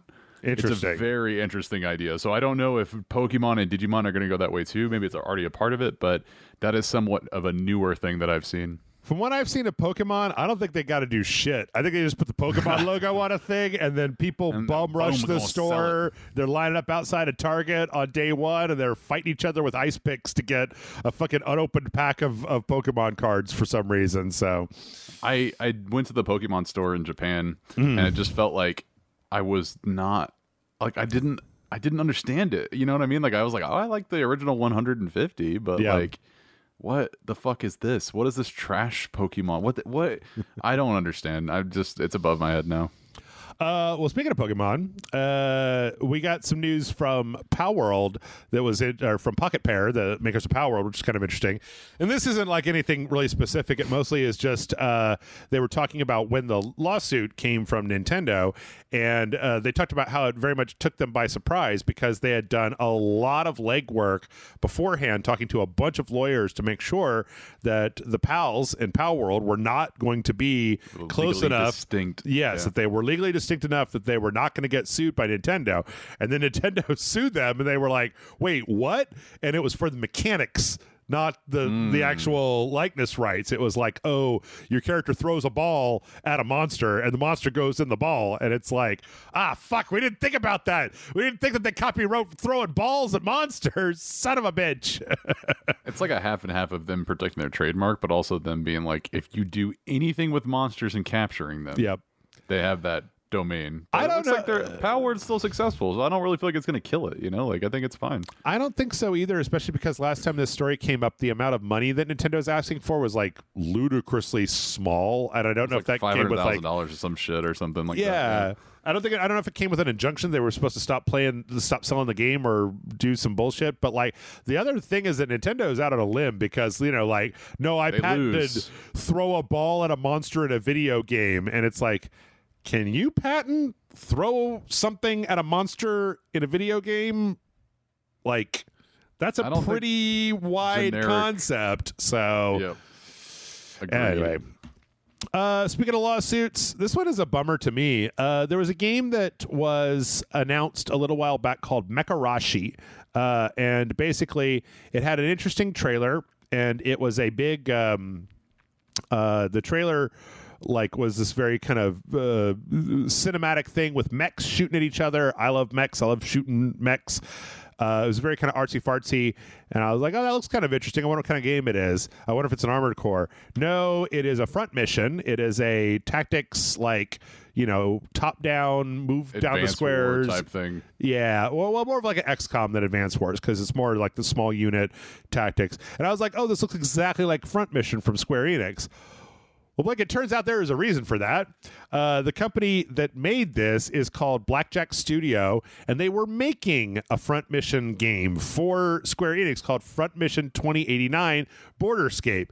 When that project fell apart, they went ahead and created this game, Mekarashi, and Square Enix is now suing them. And when you look at I don't have a lot of these, but there's 11 pages worth of screenshots in the documents that show side-by-side comparisons of screenshots of the game that they were making and screenshots of the game that they're making. They continued development. It doesn't even look different. They pretty much just filed the serial numbers off and are they're looking for $150,000 per infringement and a big takedown for everything. This game hasn't even come out yet. It was supposed to come out at some point this year. Here's the thing. I actually think that it looks an awful lot like this company did do exactly what Square Enix is saying that they did, but Square Enix will not make a Front Mission game for me. They will not take this franchise that I like and make anything. So fuck you, Square Enix. Make it or don't make it, but don't keep somebody else from making 2/3 of a game, and then when you decide not to do it, they're going to go make their own game with blackjack and hookers, and you're like, no, nobody has fun unless we get a piece of the pie. Blackjack Studio and hookers. Yeah, there you go. Yeah, I don't know. Any thoughts on this one, Blake? I don't know. I found it interesting at the very bottom. It said that it's looking for $150,000 per infringement, which is how do they break that down? Is it per screenshot? Are the frames per second going to screw them even harder here? What's going on here? So this says Square Enix wants the court to force Blackjack Studio to remove infringing content, game mechanics, visual designs, and other protected content. And then, in addition, they want $150,000 per infringement. So Square Enix looking for that payday. Square Enix is out for blood. So yeah. No good. just want more mech games that are. I just want to play mech games. Damn it! No, we got screwed again. We also got. This is a very. I don't know. We're not going to have time to really go over this in detail, but this is a strange saga of this company called Prytania Media. So it was Annie and Jeff Strain. Jeff Strain was the guy that created ArenaNet back in the old days. And this was their latest thing. It all fell apart. Last year, there were 3 or 4 daughter studios to Prytania Media, and they kind of one by one they went down. One of them went down, and Jeff Strain, the CEO, said that it was because of an investigative report that Kotaku was doing on what the studio was up to and problems inside of the studio, et cetera, et cetera. Well, they are now brought a lawsuit against NetEase. So NetEase, most people probably know them right now from Marvel Rivals. But apparently they invested 25% into Crop Circle Games, which was one of their little sub studios. But NetEase, according to the Strains, NetEase refused, or they kept asking them to try to skirt around the U.S. what would you call it? Declarations, right, of foreign investment, because NetEase has, as a Chinese company, they have direct ties to the government. Would this be called embezzlement? No. Laundering? No. How would you describe such act? Let's see. I think it would be maybe fraud. I don't know exactly. General tomfuckery. Yeah. So basically they said that the guy that NetEase sent over for the board of that one kept pressuring them to not do the declarations that basically NetEase owned 25% of the company, because they didn't want to have to declare all of the individual like specifics that you have to do. And that when they said that they wouldn't do that, that then the NetEase representative basically got people in NetEase to start spreading like these rumors that the company was embezzling funds, that the two owners were misusing funds, that they were moving funds around, and that what happened was NetEase basically went down the Rolodex of like all venture capital investors, and called them and was like, you got to stay away from these motherfuckers. They don't know what the fuck they're doing. They're taking money out of accounts. Like, listen, you're just flushing your money down the toilet if you invest in these guys, to the point where all of the capital dried up, and one by one, all of these like companies went out of, all these little subsidiaries went out of business because they couldn't get any funding to keep the development. Now, none of these companies actually made any games. They never actually put out games. They had some games that were in development, but as near as I could tell, none of them actually put out any games. And then NetEase is actually countersuing the strains, saying like, this is slanderous bullshit. We did no such thing. You guys mismanaged your company, and that's why you went out of business. Which is like, on the one hand, I can see the point that they may be making if they have the evidence, but on the other hand, probably half and half true. Like I bet there's a little bit of a mixture. I think this is going to be like the Disco Elysium bullshit, where eventually it becomes so twisted that I can't actually understand. Right from wrong. Like, yeah. I've read that Disco Elysium breakup story like 4 times, and I'm just like, I can't keep all the names straight, and I don't know what the fuck is happening. So yeah, I think that basically this is going to be one to watch just to see like right now this is a lot of he said, she said. And we're going to have to see whether there's actual like evidence that these improprieties happened. So very weird. Very weird. Very bizarre indeed. And that's kind of I don't know. What's really weird is that kind of reminded me of the Flintstones plot, because I just recently watched the Flintstones movie, the live action one. Okay. And as you were reading that, I'm like, oh my God, the Flintstones have actually fucking... No, it's not true. But legitimately, that movie is fucking wild. I don't think I've ever seen it. It's crazy. Yep. All right. So we got about 15 minutes. We got 1, 2, 3, 4, 5, 6, 7, 8 We're gonna stories. speed through these. We're gonna go speed run. We're going through them somewhat speedily. So okay. This is a great story. Apparently, we've had a number of unionizations in the video game industry that have happened under the what is it called?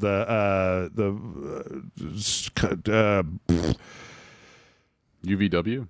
Communications Workers of America, CWA. So a lot of the video game unionization efforts that have happened kind of under the umbrella of the CWA, which covers a lot of different places. Last week, the game industry and the NLRB announced that they are creating like a separate union called the United Video Game Workers, which is basically a blanket union that anybody from any discipline can join as long as you're at some point in the video game industry, which is probably good because... I don't know. I not to go too far out on a limb with the politics stuff, but the current administration does not seem very union friendly. So, like, I guess it makes sense to have your unions kind of spread out a little bit so that if one gets fucked, another one can keep moving forward. It also makes sense not to have the video game industry unions under the same umbrella as like a shitload of other kind of workers. like the entertainment industry of movies and things like that, right? Right. So I think this is a really good move, and I'm really hoping that more studios and more people in the video game industry, get union protection, because goddamn is the video game industry acted like every week there's layoffs and firings and canceling projects and cannibalizing workers and doing, I mean, shit, half of the stories we was talking about were lawsuits. You know what I mean? Like, that's just part of the world we're living in, litigation wise, but it's very good. Power and strength in numbers. Yep. Right. I agree. Yeah, and then one of the interesting things that happened is that apparently that union they went down to GDC and just kind of like marched through GDC like in solidarity of just like, hey, we're here, we're in a union, we're fucking got our red flags. I don't know if we should have red flags, but hopefully not hats either. But yeah, they're going through and just, you know, like showing that they're there and that they're not gonna, you know, they exist, which again I think is good, because right now the video game industry is acting real shitbag. You're acting real sus, and you always have been. Yep. We need change. Yep. Or at least just like, I don't know, man. You know, I argue a lot of times about like union stuff. I've argued unions kind of both ways, but it's like I haven't seen any evidence that that these gaming industry executives have, like, if the rubber meets the road, they're not going to blink twice about firing you and throwing you out. They'll throw you out on Christmas Eve like fucking Ebenezer Scrooge. They'll take away your job. They'll double it up. They'll increase the workload. They'll gleefully go on LinkedIn and talk about pressuring people into working unpaid overtime. Like, there just doesn't seem to be an ounce of decency in a lot of the bigger publishers. And so if that's the case, then it's like, well, if you guys are just going to act like crap bags, then you got to have, you know, we got to form our own crap bag alliance to push back. Fight the power. Yeah. Now, it is worth mentioning, and I'm going to keep mentioning this as time goes on.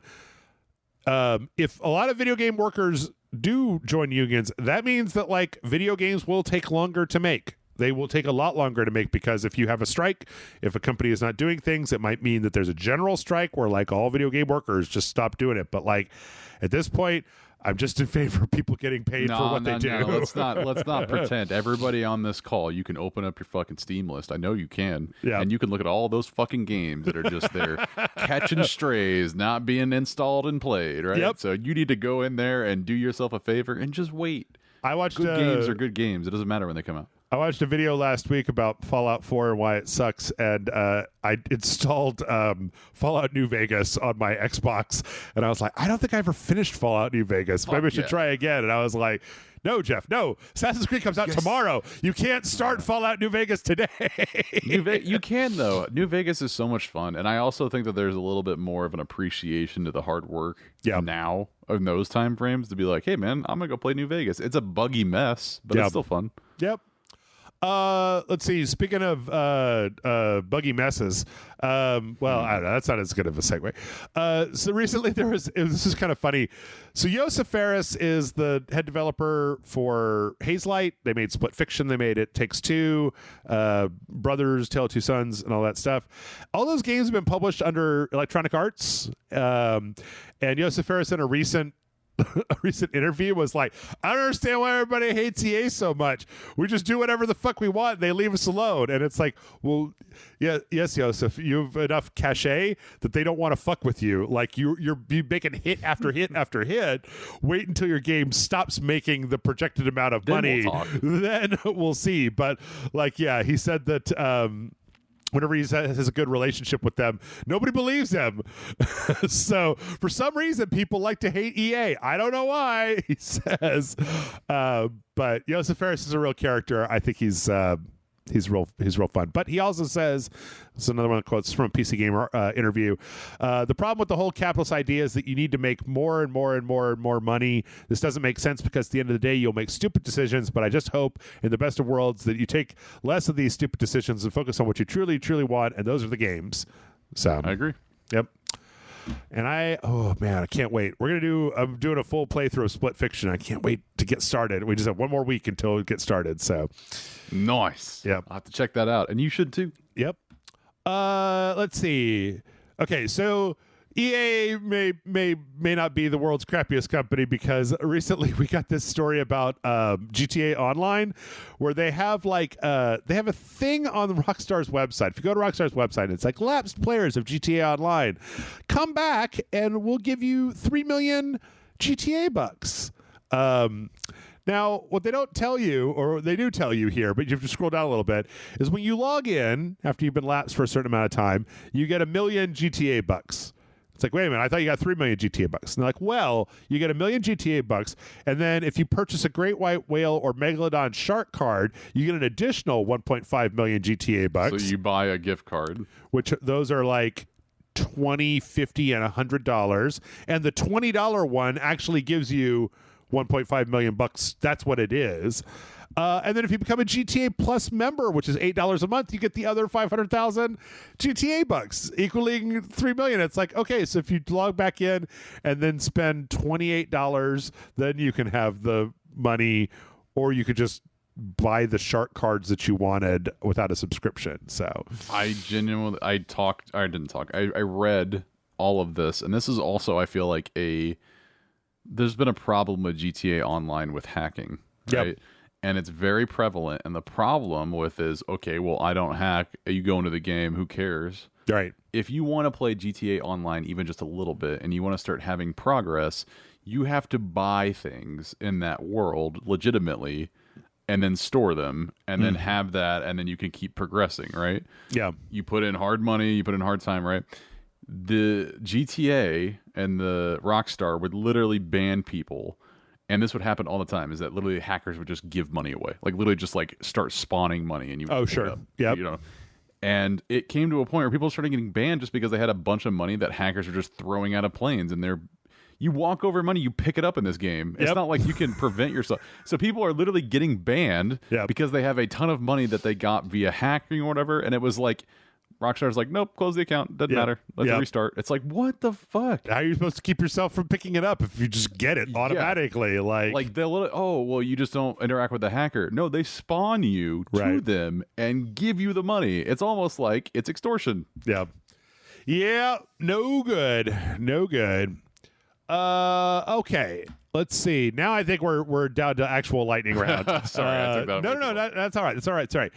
Half-Life 2 RTX put out a demo. People are concerned, and people apparently online are concerned that the new lighting engine, the ray traced lighting that is in the game, is ruining the atmosphere of some of the areas, especially Ravenholm, which is supposedly really dark. Also, there's a bunch of like smoke effects that weren't in the original game. There was an example of when the guy in Ravenholm first shows up, and he shows up like in a doorway, but there were like fires below him, so the smoke was like obscuring him when he shows up and stuff like that. This is a mod. This is not an official release. This is not like something that Valve is making. This is something that modders are making, and they're like, yeah, you guys are right. And every time that somebody tells us this stuff, we fix it. We're going to go look at it and see what we can do. We're not the original developers, so we have to look at every scene and try to decipher, was the darkness in this scene a choice, or was it just something that happened because of the engine? Do we need to preserve it? Do we need to go out of our way to try to preserve it? That's a hell of a project in itself. Yeah. Playing mind games and trying to read people's minds back then. Yeah. But again, I just want to be very clear. It's a mod. It's a mod, you guys. It's not an official release. It's not taking the place of Half-Life 2. You can always go back and play Half-Life 2. Let's see. We also got the news that apparently there was almost a Marvel gaming universe, a kind of combined Marvel gaming universe that happened back when Bungie co-founder Alexander Seropian was working for Disney Interactive Studios. They were talking about basically having a whole set of games that all took place in the same universe, kind of like the movies. But you would have, the Human Torch from Marvel Rivals, and then, here's the Human Torch game, and then here's the Tactics Fantastic Four game that has that same character in it. But apparently, this didn't happen mostly because the higher ups. They literally said at the very, if you scroll up just a second, it says, and it sounds like the answer might have something to do with the execs not liking to think about tough lore questions. Yes. It was too hard to think about. It's too hard. They needed like the showrunner. They needed Kevin Feige for it. And they were like, well, I don't know, too hard. No. No, can't think about it. Which is weird to me because I like to, every time this comes up, I like to take the opportunity to say, there is absolutely no reason the MCU should not have had 30 tie-in video games, or those characters should have had tie-in video games. You lost it, man. You had it all. It was right there. You could have had both the biggest cinematic universe and the biggest gaming universe, and yet they just couldn't figure it out. So,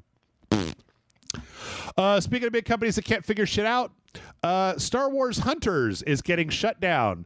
Star Wars Hunters is the kind of what it was kind of an arena fighter, hero shooter type of thing that Zynga created with a bunch of characters. It was a very weird thing. It was only ever on the Nintendo Switch. It was also on iOS and Android, but those don't count because those are phones. It was a really bad game for babies that I played briefly. They were supposed to put out a PC version, but apparently no, the whole thing is getting shut down. It's been open barely a year. You won't be able to buy anything after April 15th, and then the whole thing is getting shut down on October 1st. People also asked, do you get refunds?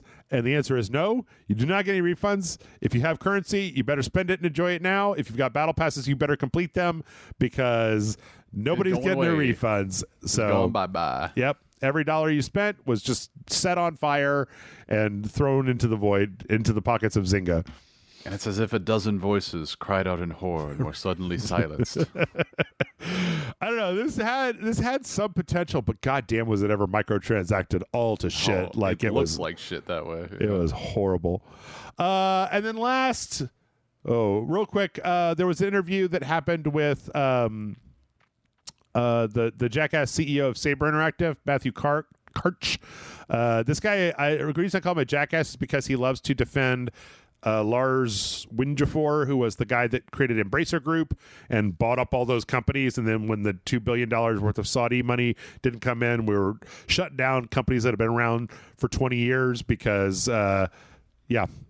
we made it oops. Yeah, because your investment strategy didn't pay off properly, and so now you've got a bunch of debts to pay.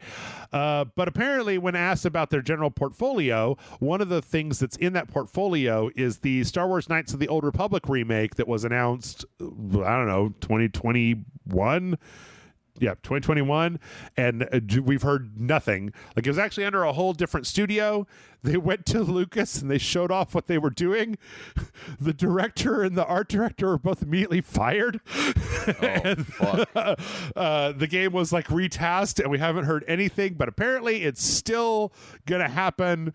So there you go. What did they show? That's what I'm wondering. That's what I want to know. I want their PowerPoint deck. I want to know what was so bad that it was like they went into that boardroom, they came out, were immediately both fired. Before we go on break, I'll tell you what happened. Yeah. It was Copilot. They made an AI trailer and they let that shit roll.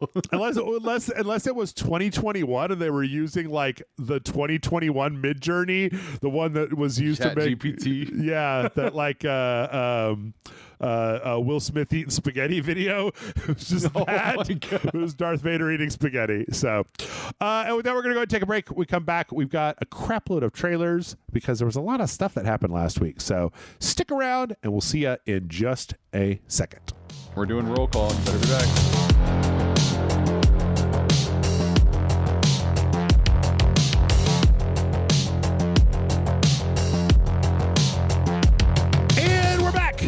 And when we left, we were talking about Saber Interactive and how I don't like them, but they also did something last week that I did like, and that was that they announced Warhammer 40K Space Marine 3, which is kind of amazing, even though it was just like, No, that just released. No, Space Marine 2. No. But I mean, like, Space Marine 2 just got released, and now they're announcing 3, man. They're rolling in the dough. Well, it took like, what, 15 years? Like Space Marine 1 was like an Xbox 360 game, and it took up until last year to get Space Marine 2, but that shit made money, so we're getting Space Marine 3, and we got a trailer that's just Captain Titus in the rain by a logo for Space Marine 3. Can we also just say spoiler alert for people that haven't played 2 yet? Now we're just assuming that he's there. Yeah. I don't know. Maybe it's his ghost. Maybe he's the commander. Maybe he's like the big commander guy this time around. So, but Patrick Swayze and he converted. Yeah. I don't know. I did like Space Marine 2, so I probably will play Space Marine 3. Space Marine 2 was awesome. I played it with you. I know. It was fun as hell. And if you haven't seen it, you should go check it out. Yep. Speaking of weird space monsters, we also got the Exploring Arrakis trailer for Dune Awakening, which is coming into early access, pretty sure next month, or end of this month, one of the two, or May. I don't know. Fucking time is a mystery. Dune. Yeah, I'm not super into this, even though I don't know. It's funny because Dune is my favorite. Like, Yeah, book. I was like, you were a huge Dune fan. But I didn't really like the movies as much, and like I can't get over the fact that in these trailers people are driving like four-wheelers just on the desert, and they're just walking like with a regular pace on the desert. You're not supposed to do that. If you do that, the sandworms come because they like look for vibrations. So when you walk in the desert, you got to walk crazy. You got to walk all weird, and you definitely can't drive a fucking moped in the desert because the sandworms will hear. That's the whole point of Dune. That's the only reason the Fremen can exist is because you can't drive fucking four-wheelers out of the desert because sandworms will come. It's almost like they didn't even like look at the source material. They're like, yeah, we get it. Yeah. Well, it's almost like they made the game and then they were like, no one's going to play a game where you can only walk or fly an ornithopter. Like, those are the only two ways to get around here, or ride a worm, I guess. But I don't know. I mean, like, this is a base building thing. They talk about kind of being able to scan for resources. They talk about being able to, like, point out resources and then sell that to other players as, like, a way to get currency. So they're kind of trying to do the player currency thing. They do talk about an interesting thing they talked about in this trailer was in the deep desert. Every week there's going to be giant sandstorms to just completely like reorganize the entire area in the game. So cool. A little something new coming back to you every time you play it. Yeah, which actually makes for an interesting gameplay loop if you can sell information about what's in certain places. Would only make sense, if there was some amount of like reconfiguration that happened from time to time, as opposed to just, well, I found always being out there. Yeah, I found the thing over here. You can do it. It's also very pretty. I mean, don't get me wrong. I'm not like mad or anything. I just I would never want to play a Dune video game that was like just the book. That would be ridiculous. You even play a Dune there could exist some franchises out there that just doesn't really equate to a video game. Strangely, Dune could be one of them. I don't even think Dune really equates to film, to be honest, because 90% of that story happens inside of people's heads, and it's like, well, what are you going to do? So, but being John Malkovich, Dune. Yeah. I mean, Lynch decided voiceover, and Denis decided to just have long shots of people with their faces doing things, and it's like, okay, I guess both of those are whatever. I'll just go back and read the book. I don't get mad when people take the stuff I like and then make it into something I don't like. So yeah, now you can visualize it in a different way. Yep. That's it. But it does look kind of cool. I don't know. I'll probably give it a shot when it comes out just to see. Who knows? Maybe I'll really like it. Maybe it'll be good. Let's see. From there, we got the launch trailer for Xenoblade Chronicles X Definitive Edition, a Wii U game that was the kind of a spin-off of Xenoblade, not specific. I'm not sure about the entire the canon story of the Xenoblade. Yeah. This one's about like, it was the last ship full of humanity that got chased off of Earth by these aliens, crash landed on this alien planet. They created new Los Angeles, but there's still aliens on this planet. So it's like, you've got these monsters and you got these other aliens. It looks pretty good. Like, I kind of wish it was on PC because I know it's going to run like ball sack on the Switch, but or I don't know, maybe if they put the Switch 2 out, I'll play it there. Yeah, by that time. The other one is, I don't know. I'm very torn, Blake, because there are mechs in this game. You get your own mech. You can drive it. You can use it to do quests and stuff. There's mech-specific quests.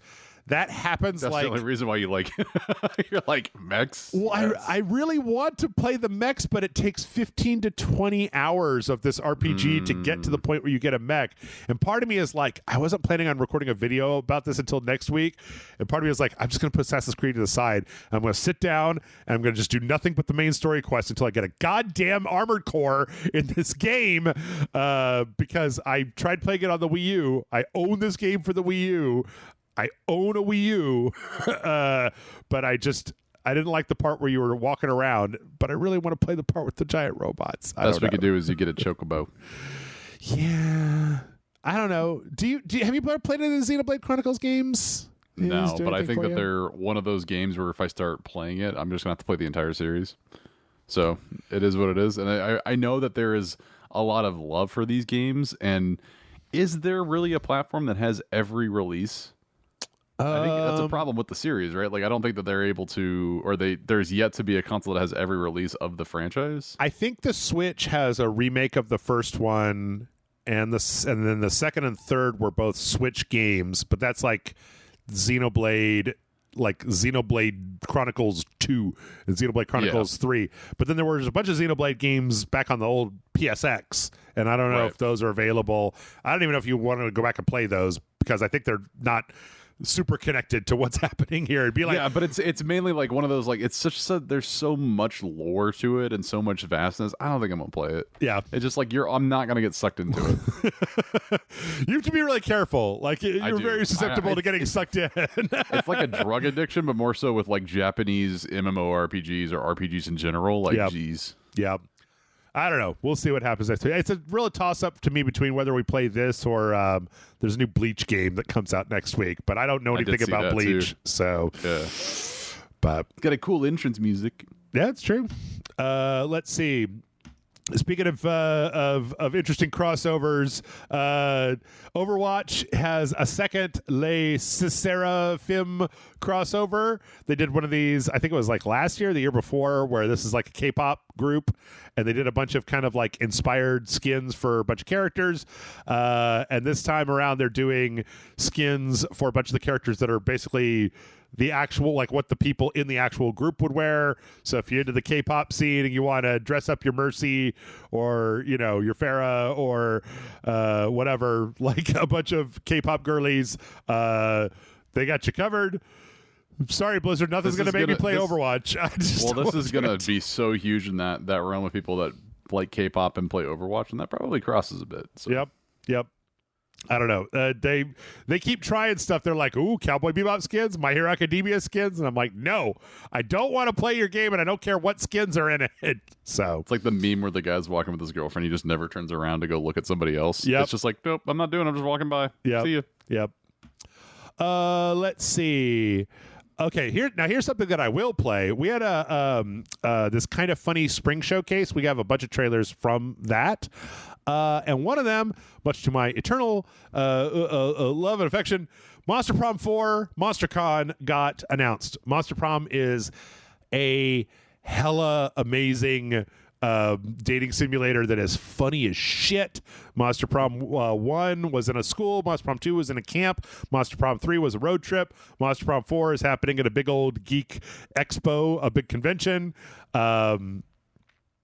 Hot damn. I don't know. I just couldn't be happier. This looks fun. The lore just looks so cute and cuddly, and also just like, it looks like it knows what it's doing. It's so funny. Like, if you ever go play one of these games, they're so funny. I'm not a dating sim guy, but it's all these like weird vampires and demons and Cthulhus that are all flirting with each other at a high school. And it's so fucking funny. Like, the writing in it is so good that I love them. But traditionally, I believe that I've always struck out when we try to play them for the show. Whenever we try to play them for the show, it's always just like, no, you suck. Goodbye. So, well, yeah, that's always a downer. But this looks like enough for me to. I'll probably pick up the first one. It's probably, what is it? A few $5-10 on Steam or something. Let's find out. I don't know. It's been that came out a long time ago. I remember getting totally blindsided by it. Monster Prom 1 is $12. Yep. So. Good stuff. They also put out a lot of additional content for the first one, but it is really fun. It's also a really good party game because you could play it as like a pass the controller game. So, fun. Yep, cool stuff. Let's see. We also got a trailer for Once Upon a Puppet from that same kind of funny showcase. We had like a cinematic trailer for this before, but it's kind of interesting where it's like a world of puppets, and then you play as like a hand with strings coming off of it that can like make puppets do stuff that they couldn't normally do. And I didn't actually realize from the first trailer that it's like a 2D side scroller where it looks like it has some 3D elements, but that it mostly seems like it's kind of moving left to right type of thing. It looks very charming. It's very unique and mechanic wise. It's almost like they're doing everything that you would expect with this type of platformer. Yeah. But they're doing it in such a very beautifully done way. Mm-hmm. Yeah, absolutely. So yeah, I think it looks really cool. Like, I'm all in favor of whatever companies try kind of weird stuff like this. I like the way also that a lot of the characters move like they are puppets. Like they are. It's almost like Limbo. It's almost like that Limbo game, but it gets like a spotlight across it or something. You know what I mean? Where you start to see that color and that pop a little bit. Yeah, absolutely. I don't think we have any. I don't think we have like a release date or anything for this yet, but I think it's coming out some point this year. So. Let's see. We also got another trailer for Force Strike, which is something that's been on my radar for a little while. Force Strike is interesting. It's like a 2D fighting game, like a 2D kind of reminds me of like Karateka or something like that, where you're in like a little combined space and you've got a number of different enemies. And so the gimmick to this game is that you can replay, like you can basically do the combat and then see if you die. Like you could start over again. You're kind of like visualizing the combat, so you could do it as many times as you want. You could do each individual like little scene as much as you want, but then when you commit to doing it, you get one try to execute on what you've practiced and done. And so then if you fuck up when that happens, well, then that's it. It also has like a card mechanic, and it looks like it's got kind of a Slay the Spire. Like you're moving between different kind of preset areas and like a kind of a flow chart. I kind of love that idea of try because you have one chance. Yeah, you know what I mean, and then just try it when you know that you have the confidence to. Because it looks like it's got a lot of interesting like mechanics where you can kind of like they Dodge. show one part where there's like a guy with a gun and you can like spin him around so he shoots in the other direction and hits his own guy. And I think that a lot of these abilities are based on the cards that you pick up as you go through each individual section. So it's kind of a roguelike. And it's got a nice little pixel art style too. Balatro with fists? Sort of. Yeah. You sort can of. take that as you want, but can you imagine Balatro with fists? I would punch that Joker so hard. Yeah.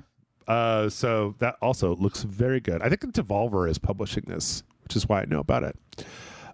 We also got some DLC for Double Dragon Gaiden Rise of the Dragons. And I only put this in here because one of the characters is named Jeff.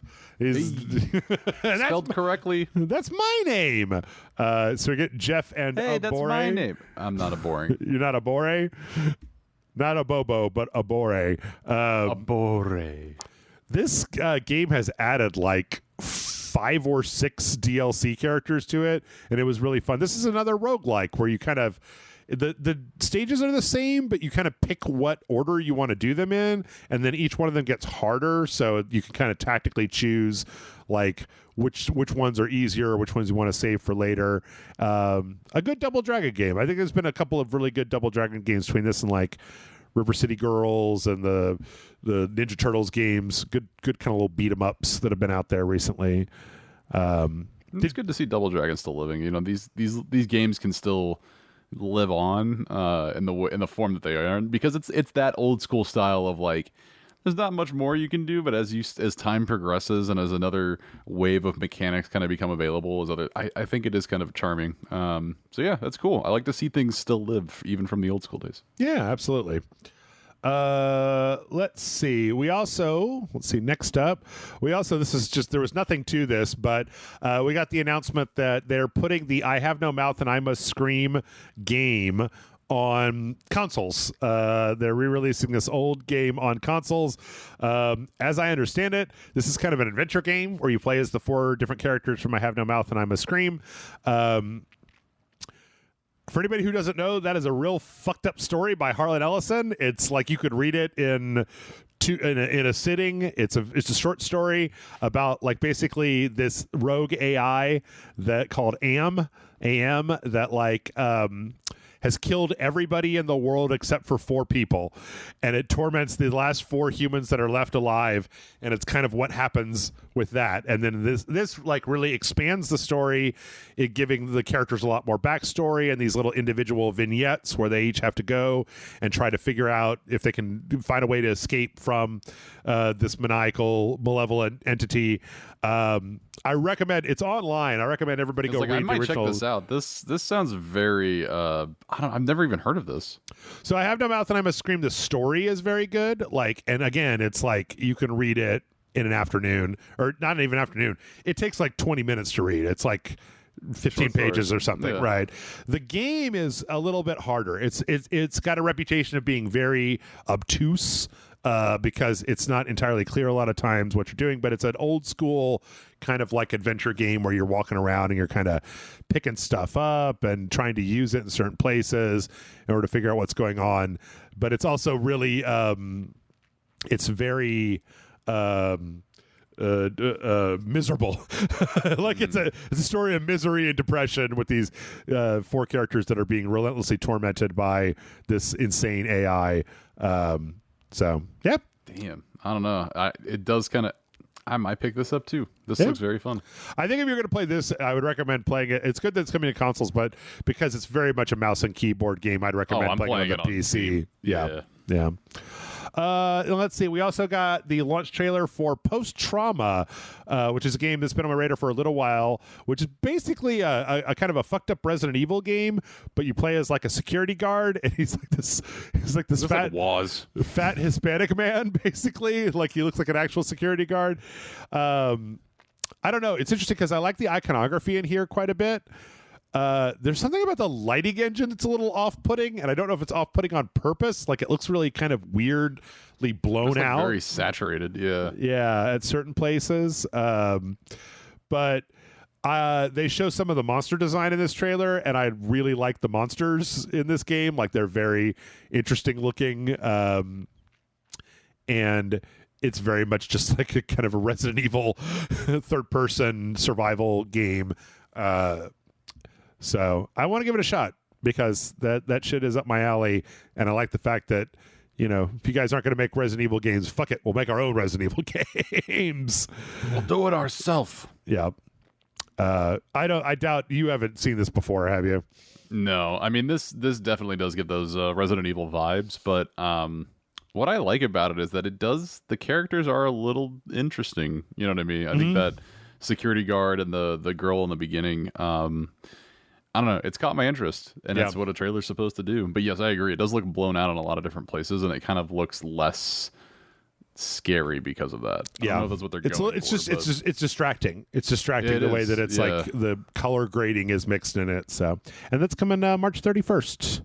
So, speaking of weird, messed up horror games, we also got a trailer that Karma, the Dark World, which comes out in not too long as well, is getting a demo. This is a very weird, like, first-person... I think it's got some combat, but also some kind of, like, fucked-up mind game puzzles. There's a bunch of people with TV heads, a lot of weird imagery.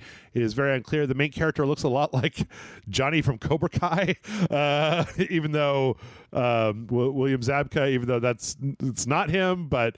It's a very strange game. At one point in this trailer, they show a room that is basically just the Red Room from Twin Peaks. Like it's just that room. Exactly. So this is another one where I'm interested in knowing, like, I hope that I love the iconography that I'm seeing in all of the trailers. I just hope that it's fun. I just want it to be like not a chore and to be engaging. So it's a game. It's not a YouTube video, right? Like that's kind of you got to be able to have the mechanics also work with the lore and the story and all the other elements. Yeah, that's coming out March 27th, and so maybe I should go play the demo to find out whether it's any good because they have a demo on the PS5. So let's see. We also got the console announcement trailer for Autopsy Simulator, which is this one's been on my radar for a little while. Another one of these kind of like what was that movie, The Autopsy of Jane Doe? It's kind of that, but like a video game where you have to actually go through the motions of doing autopsies, but there's also a bunch of weird like craziness going on. So there was a game called... I have seen this. Sorry, go ahead. I think you were about ready to say it. The Mortuary Assistant. Yes, that's the game that most reminds me of this. Yeah, something very similar to that. But yeah, I don't know. Again, great time for horror games. I think it's because if you do a horror game right, like you can make a gajillion bucks somehow if you get a horror game that ends up popping off with one of like YouTubers and stuff. So I think the horror element also adds that extra, it keeps you engaged a little longer than your typical game. Yeah, because when you're scared, you're kind of like, oh, should I keep going? Okay, like there's that for me, there's that next step of like, well, I gotta keep going, right? Like you don't want to just ended. But like a regular game might just be like, okay, I'm gonna put it down now. Like, Yeah. Pal World, it's not. I'm just gonna put it down now. You know. This is coming out April 3rd. And let me just make sure. Is this... Oh, wait. This is already out on Steam. Wait, when did this come out on Steam? June 6th of last year. Holy shit. Okay. I think that was on my list, and I was like, oh, wait, is it in... No, it's not even in early access. Okay, fuck it. It's got real mixed reviews, though, so who can say? I was just going to... If you don't like that, then check out the Mortuary Assistant, because that's also good. Yeah, yep. Let's see. We also got the early access launch trailer for Midnight Murder Club, which is another one of these kind of like... I think it's it's like 6 people that are all pitted against each other in this kind of game. Everybody gets like a gun and a flashlight, and you go into the spookiest mansion in the world, and you're like, I think you're just hunting down your friends, but I think there might be some other mechanics in here as well. That might be kind of fun. Yeah. I think it's kind of interesting. There's been a couple of like these kind of multiplayer games out recently that I've been thinking about seeing about getting a crew together to do. So this one, I don't know. This one seems like it's mostly... I need to go figure out what the actual... If this is just a basically multiplayer like deathmatch, right? Yeah. Like then that's less interesting than if there's some. But there seems like there's a lot of mechanics going on in here outside of that. Like there's like traps and weird contraptions. There's like little mini games and all that stuff in between or something. Yeah. So I don't know. It's kind of... At first I thought it was just like 6 people and then 1 killer, but I think that's the way it is. So I might need to go look a little bit more because it's got some kind of interesting stuff going on, but not entirely sure. Midnight Murder Club, and then afterwards the sequel is the Rockstar game, right? Midnight Club. Oh, Midnight Club. They just once you're done killing everybody, let's go try some cars. And then they drift into the fucking scene. Yep. Let's see. We also got the announcement that Skate Story is going to be released on the PS5. This is another Devolver game where you play as like a soul in hell that is trying to skateboard their way out of hell. So it's kind of a Tony Hawk Pro Skater, but in this very strange iconography. The interesting thing is your character in this game is made out of glass.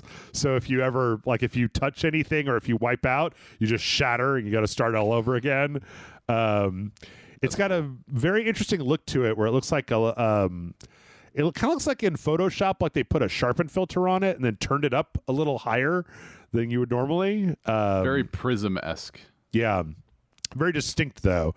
And then this actually showed, I'd never seen this before, some kind of like crazy characters that you end up having like dialogue with, and there seems like there's some kind of weird story thing going on that I don't think I'd seen in any of the previous trailers. I don't know. Anything about this stand out to you? Yeah, I love skating games, and obviously even with that go to work game, get to work game, that trip's a fancy for me for some reason. There's something mechanically sound and mechanically smooth when you can pop an ollie or some shit. You know what I mean? I don't know what it is. Like, it's Tony Hawk hits that. The game Skate hits that for me, so I'll definitely be checking out Skate Story. The kind of the forward momentum, the kind of constant dealing with that. The movement and all of it, yeah. I can't skate for shit. I'd love to be able to in real life, so that's also probably an element there. There you go. We also got a new Missile Command game. What year is it? Yeah, this is very weird because it's called Missile Command Delta, and the trailer makes it seem like you are in the Missile Command bunker.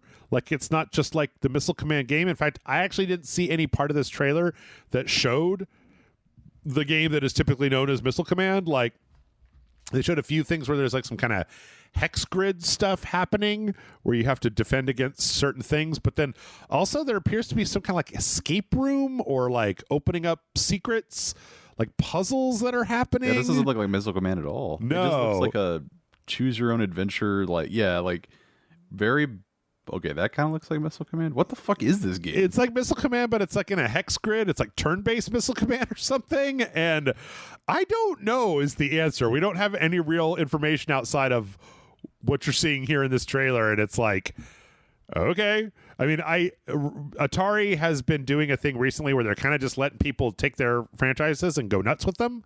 So it's not like anything is established with Missile Command other than what we had just said. yeah, this right? breaks the lore of Missile Command. I can't have that. I need my Missile Command to be completely sound and OG. Yeah, it kind of reminds me of what they did what was it, like Moonlander? I think they did like a weird Moonlander spinoff where it was like anime people flying spaceships, and then they did there's a Pong that's being made by the people that made Bit Trip Runner that looks really interesting. So Atari has no money, and they're just like, yeah, man, just do whatever. Just make us some amount of money. I don't care. Make it into a horror game. Some developers like, all right, I got a Minesweeper idea, but you're going to think I'm crazy. Yeah, I don't know if you can make Minesweeper spooky with an escape room element. The internet will eat that shit up. Oh man, maybe we got a game idea. Yeah, there you go. Maybe I can't play bought by Embracer. Oh God, I can't play Minesweeper worth a shit though. So I don't think I'm the person to play that game or to make that game. Let's see. From there, we got an announcement trailer for Void Martyrs. This is very weird. It reminds me of Warhammer in a certain way, where it's like a kind of a space nun on a ship, like fighting. It reminds me of Space Hulk, is what from Warhammer. Kind of like battle nuns on a ship, trying to figure out what's going on, and there's it's kind of a type down isometric thing, but it's very like horror inspired. There's kind of creepy weirdos and zombies and gore and all that kind of stuff. It's really it's almost like it kind of in the weird way that the character was doing it, just like these pivots. Yeah, kind of reminded me a little bit of Hotline Miami. Like in a weird like, oh, I have to keep everything in this quadrant and just fire because that's where it's going to go. Like, that's also a element in a lot of different top-down games, but yeah, that was that could be successful. I think that's kind of interesting. I think I mean, it looks like the way that you're describing it, the controls, it looks a lot like a twin stick shooter, right? Where you're moving with like sticks, WASD, and then you're like manually rotating the mouse around to aim at stuff. Yeah. But it also has a really kind of interesting art style where everything has like a hatching on it. It's got these kind of like horizontal or these kind of diagonal lines on everything. Reminds me a little bit of Valkyria Chronicles from back in the day, but way more horrifying. I don't know. I'm definitely interested in this one. Definitely want to give it a shot. So, Void Martyrs. Here's a game that we should have a dojo out for today called Rainbreaker. It's kind of a top-down ARPG roguelike. It took me a little while to realize that this is basically like a Hades game. Like you play as this character with this giant lance, and you're trying to take down this queen in this weird kind of cyber. It's sort of like all the enemies are kind of these mechanical robots, but it's got this very like punk rock atmosphere with these like really bright neon colors, this kind of grimy aesthetic to it. But then there's definitely parts where you're kind of doing the Hades bit where you're talking to characters and getting backstory and stuff. It looks beautiful. I mean, the dungeon crawler cyberpunk element is really fun. It does look a lot like Hades, I must admit, but there's enough distinct difference for me where that could scratch a different itch that Hades can't. Yeah, you know what I mean? Like it's got that. I don't know. When you're playing it, do the mechanics seem as sound, as smooth as it does on Hades? Yes. Oh, well, nice. Sort of. The I don't know. We didn't get that far. We only got through like 2 or 3 runs. So I don't know if there's a lot more that opens up. But you definitely have. It's kind of an interesting thing where there's a lot of abilities in the game that will, like, there's an ability where if you charge up your javelin and you throw it forward, it throws forward, it hits, and then it stays in the air and shoots forward. And you can also do a thing where you put it in the ground. When you put it in the ground, it just shoots like a turret out from it. So there's a lot of like ways to do damage while you kind of avoid like the onslaught of things that are kind of going on around you. But yeah, Michael and I played 33 Immortals, which was an online multiplayer game. Then we played this, which is just a single player game. And I was like, this is the one. I like this one. Yeah. Give me more of this. Yeah. Rainbreaker. Gonna check that out. Rainbreaker. Let's see. We also got the announcement for consoles of Cairn. This is Will you say that again? Cairn? This is a climbing game from the studio that has done a few different interesting games. There was a game called Jusant that came out a few years back that was kind of like this. It was a climbing game. I kind of want to like this game, but I kind of don't like it because it seems like you have to move the legs to in a really weird, probably in a very realistic way. Like, but it reminds me of that stupid sprinting runner game where you're trying to like quap, where you're trying to like put your leg forward and you just can't do it. You know? Yeah, where you have to like move them manually, and so they don't look right because you can't use your thumbs to move legs in a way that looks right. So every time I watch this, it's like these weird Octodad legs that I don't like very much. But I don't know. Climbing games can be pretty fun. Kind of feels like a Zelda. It looks like Breath of the Wild too. It looks like that engine or something. But I do think that there's a spot for climbing games because I think there's something, the basic element of trying to climb something to get to the top. Right? Yeah, you can build games off of that one basic concept. Yeah, they made Haven, which was like a dating sim and also like a kind of a third-person action game, and also the game Fury, which was like a boss rush style game that was big a little while back. The Game Bakers, and they're making Karen as well. So, Karen.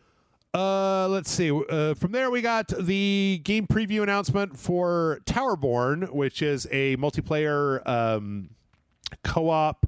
Kind of, I think this is like a roguelike where everybody's in like a big tower, and then you kind of team up to do these kind of beat 'em up sections around the tower to get resources to then build the tower up taller and taller. I seem to remember that. The trailer is mostly focused on just the kind of co-op beating 'em up aspect of the game, which looks sort of good. It's kind of cell shaded, real bright, colorful, lots of crazy monsters and stuff. Reminds me of Castle Crushers or something. Yeah, very, very Castle Crashers. That's coming out April 29th. So, and then let's see. We got a couple more here. We got the cinematic launch trailer for Assassin's Creed Shadows. Never heard of this game. What is this? Don't say anything bad, Jeff. Don't say anything bad. Ubisoft they're watching. They've got their eyes on me. Yeah, I don't know. It's funny how the last few Assassin's Creed games, they're like, what if you were an assassin, but in ancient Rome or ancient Greece? And I'm like, what? Did they even understand what that was? Like, what if you were an assassin in ancient Egypt? And I'm like, what? What if you were an assassin Viking? I'm like, what?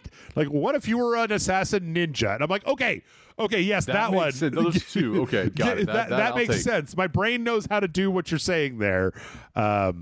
I don't know. We're recording this podcast the day before I record Dojos for this, so I'll have a much more fully formed opinion by next week. So, I don't know. I'm curious, but I don't know. I have very reserved hopes. Yeah, I think that all the reviews and stuff that I've seen out there from like places seem to be like, yeah, man, it's a pretty good game. It's better than the last few. It's a little bit more focused. It's a little bit smaller, which is good, a good thing. But there's still a lot of quests that are just like, go here, do this, kill guy, go here, do this, kill guy. So, and then last but not least, on the trailer parade, we got the Fallout 76 launch trailer for The Ghoul Within. After the Fallout series, everybody wanted to be a ghoul because Walt Goggins ruled in that show. And now there's little subquests that you could do once you hit level 50, which seems where a little very much pay to play, whatever. Yeah, where you can become a ghoul. This gives you a lot of like radiation resistance and stuff, but you do have to take a like an inhaler. Or else you become feral. Also, you have to definitely have clothing that covers your entire body, including your head, or else people in towns will shoot you. But then there's like specific little communities that are ghoul focused that you can get into. I mean, I don't know. It's nice to see that if you're playing Fallout 76, that Bethesda's still there's more trying stuff for you. So I just find it interesting that the ghoul element, right? This is coming from the Fallout TV show, which came out last year. Last year. Yeah, probably like exactly a year ago. So I find the timing to be a little late, but then again, they did not expect that show to be as good as it is. Yeah, they really, because there's been let's see, April last year, so pretty close. Yeah, they definitely were caught by surprise because there's been the rumor for a long time that there was a Fallout 3 remake going on, and it was like, if you guys had anything, and they were like, well, in a year we'll put the ghouls in Fallout 76. It was like, no, not that. Anything. Anything else Fallout lore. They're like, we didn't know if people wanted it. Oh my god. Yeah. So, yeah, that's out now. There you go. All right, let's wrap it up with a few more things. So that the Fallout 3, nobody knows, but the Elder Scrolls 4 Oblivion remake that Bethesda's making appears to be imminent in its release. There's been a lot of leaks about it right now, but now we're getting a lot of internal leaks from like respected places. Like there's an insider called Nate the Hate that is a good leaker, but we also got video game VGC corroborated those claims.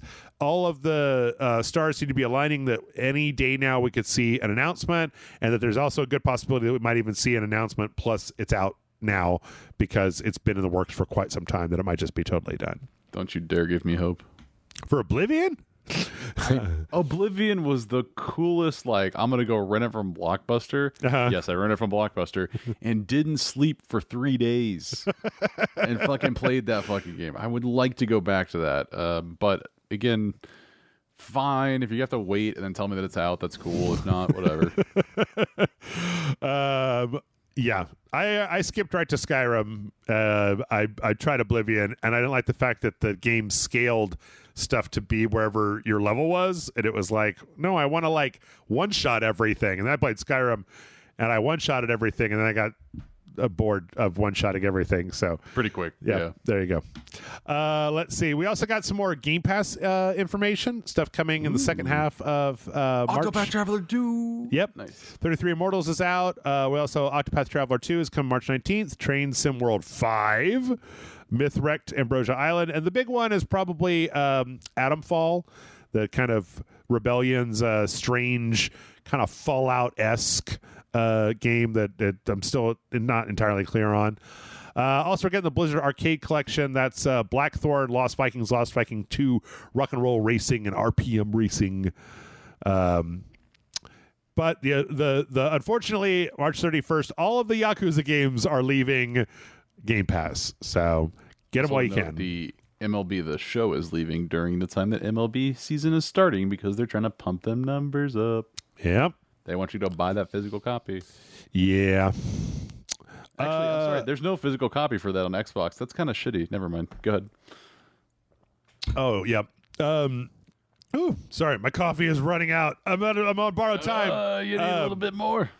Recently, speaking of other Xbox stuff, recently there was a mod pack that was put up for Starfield that had a PlayStation 5 logo on it, or it just had a PlayStation logo on it. So people are thinking that this is an indication that people are making, that they have been testing the PlayStation version of Starfield. Starfield came out 2 years ago. I was actually thinking about this today. There's actually a pretty good possibility that Starfield on the PS5, well, one, they've already basically indicated that they'll put any Xbox game on the PlayStation as long as it makes some money. And then two, there haven't been many updates for Starfield, considering it is a fucking Bethesda game that kind of flopped a little bit. Like, they put out Shattered Space last year, and people were like, yeah, that's great, but it's on one planet, and this is like a star-hopping game. Like, what are you guys doing to fix this? And it seems like nothing.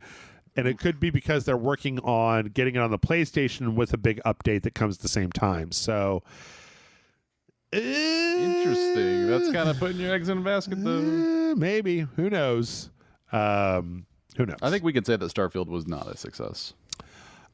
It is unclear to me. But yes, I think so. I don't know. Bethesda's a weird company because, like, Elder Scrolls Online and Fallout 76 take virtually $0 to run and keep making content for. Yeah, they don't have to worry about a failure like that to keep going, but I don't think that it hit any mark that they were trying to convey about it being the next thing to dump a million hours into. I just don't see it. Yeah.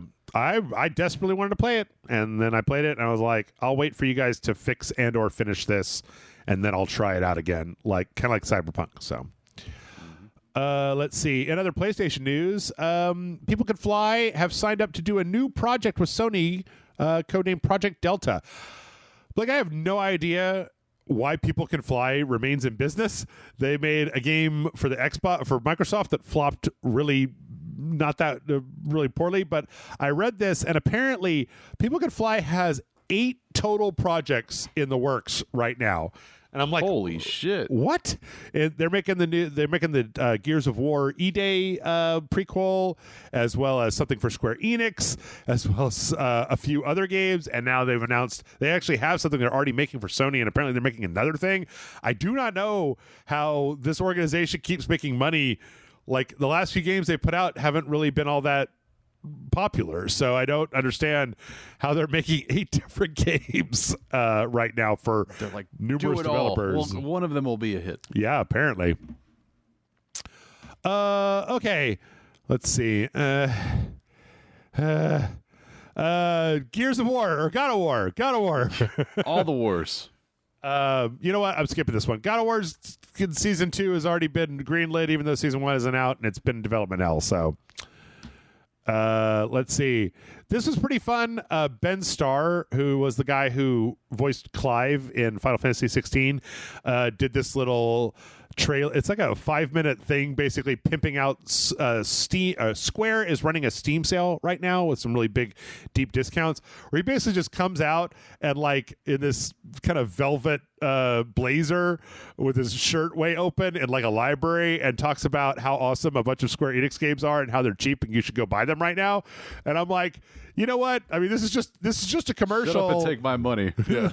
This is just a commercial, and the stuff that you're telling me about, I already know about. So, like, you don't need to sell it to me. But, like, you know, they made a funny little video, and I appreciate when they make a funny little video. I appreciate that too. I think that's really, really fun, and it adds a lot more of the, hey, I might go buy something now that I probably wouldn't have before.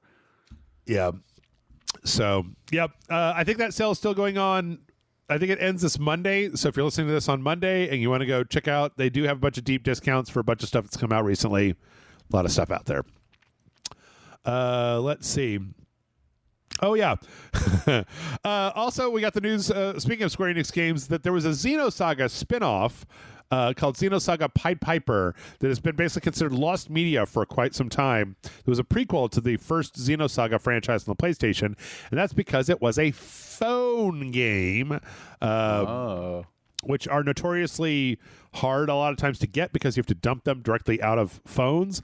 But there was one preservation kind of group that recently put out like a video showing that they got somebody who had an old phone that had this on there, that was able to dump a ROM of the game out and send it to them, and they're now working on basically getting a fan translation done of this, because it actually does tie into the lore of that original game. And up until now, it just, it hasn't been re-released. It's not available anywhere. It's not like you buy it anywhere or get it anywhere, because it was one of these weird Japan only phone games. So nice. I don't know. I think that's kind of cool. I always love lost media stories. Yeah. All right. Let's wrap it up with a few quick things before I pass out.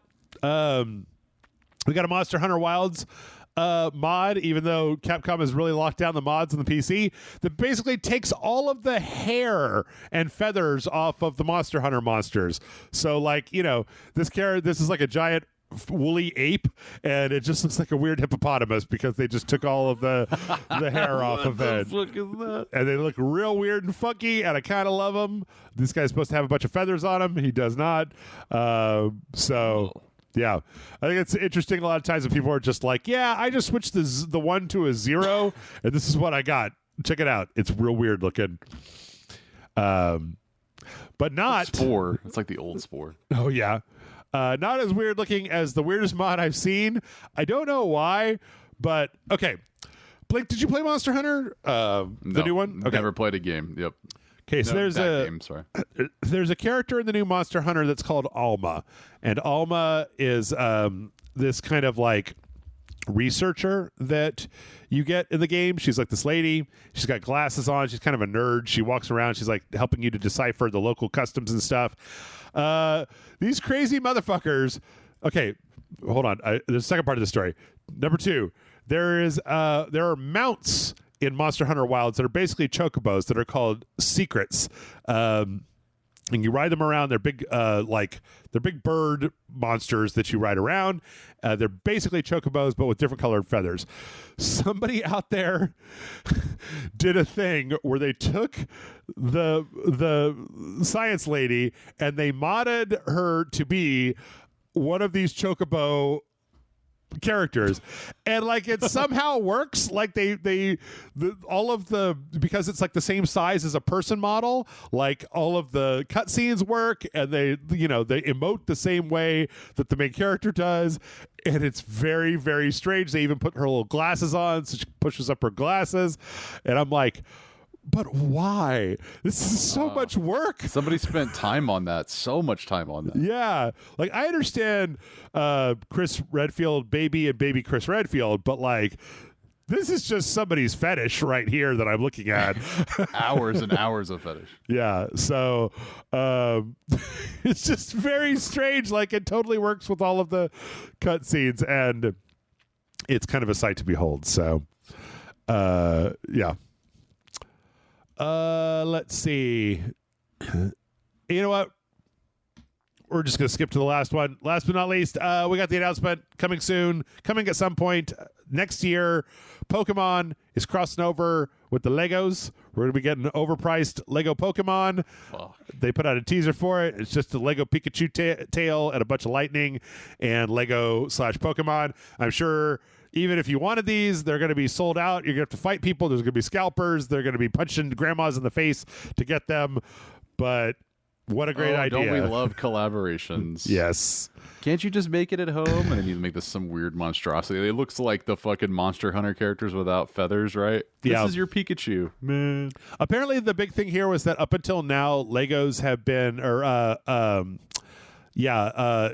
has been Mega Blocks. So like the knockoff Legos, and a lot of people are celebrating if they no longer have to deal with those. So whew, that's our show. We did it. That is it. I'm gonna die, Blake. I'm gonna die. Tell the people, Blake. Tell them where I can find you. Tell them before I die where they can find you on the internet. We're not here helping me read way too many news stories. Well, a little bit slower than the Micro Machines guy, but you can find me on patreon.com/junkfoodcinema, where we're going to talk about movies and all the fun things we love over there. And we watch fun things, and we are almost done with Face Off. We're on like season 11, so it's a lot of good time over there. You put a little bit of time into RageSelect, put a little bit of time into Junk Food Cinema. You merge those two things, and what we got is a great fucking power of fun and just great times. Absolutely. Patreon.com/RageSelect. Go there, please. It takes a lot of work to put together all these stories, and also I'm going to die. No, help me to not die. No, you'll be fine. You'll be fine. No, I'm not going to die. I don't know. As long as you continue to listen, you'll be fine. I might not die, but I can't talk anymore. Everybody go home. I gotta go sleep. Bye.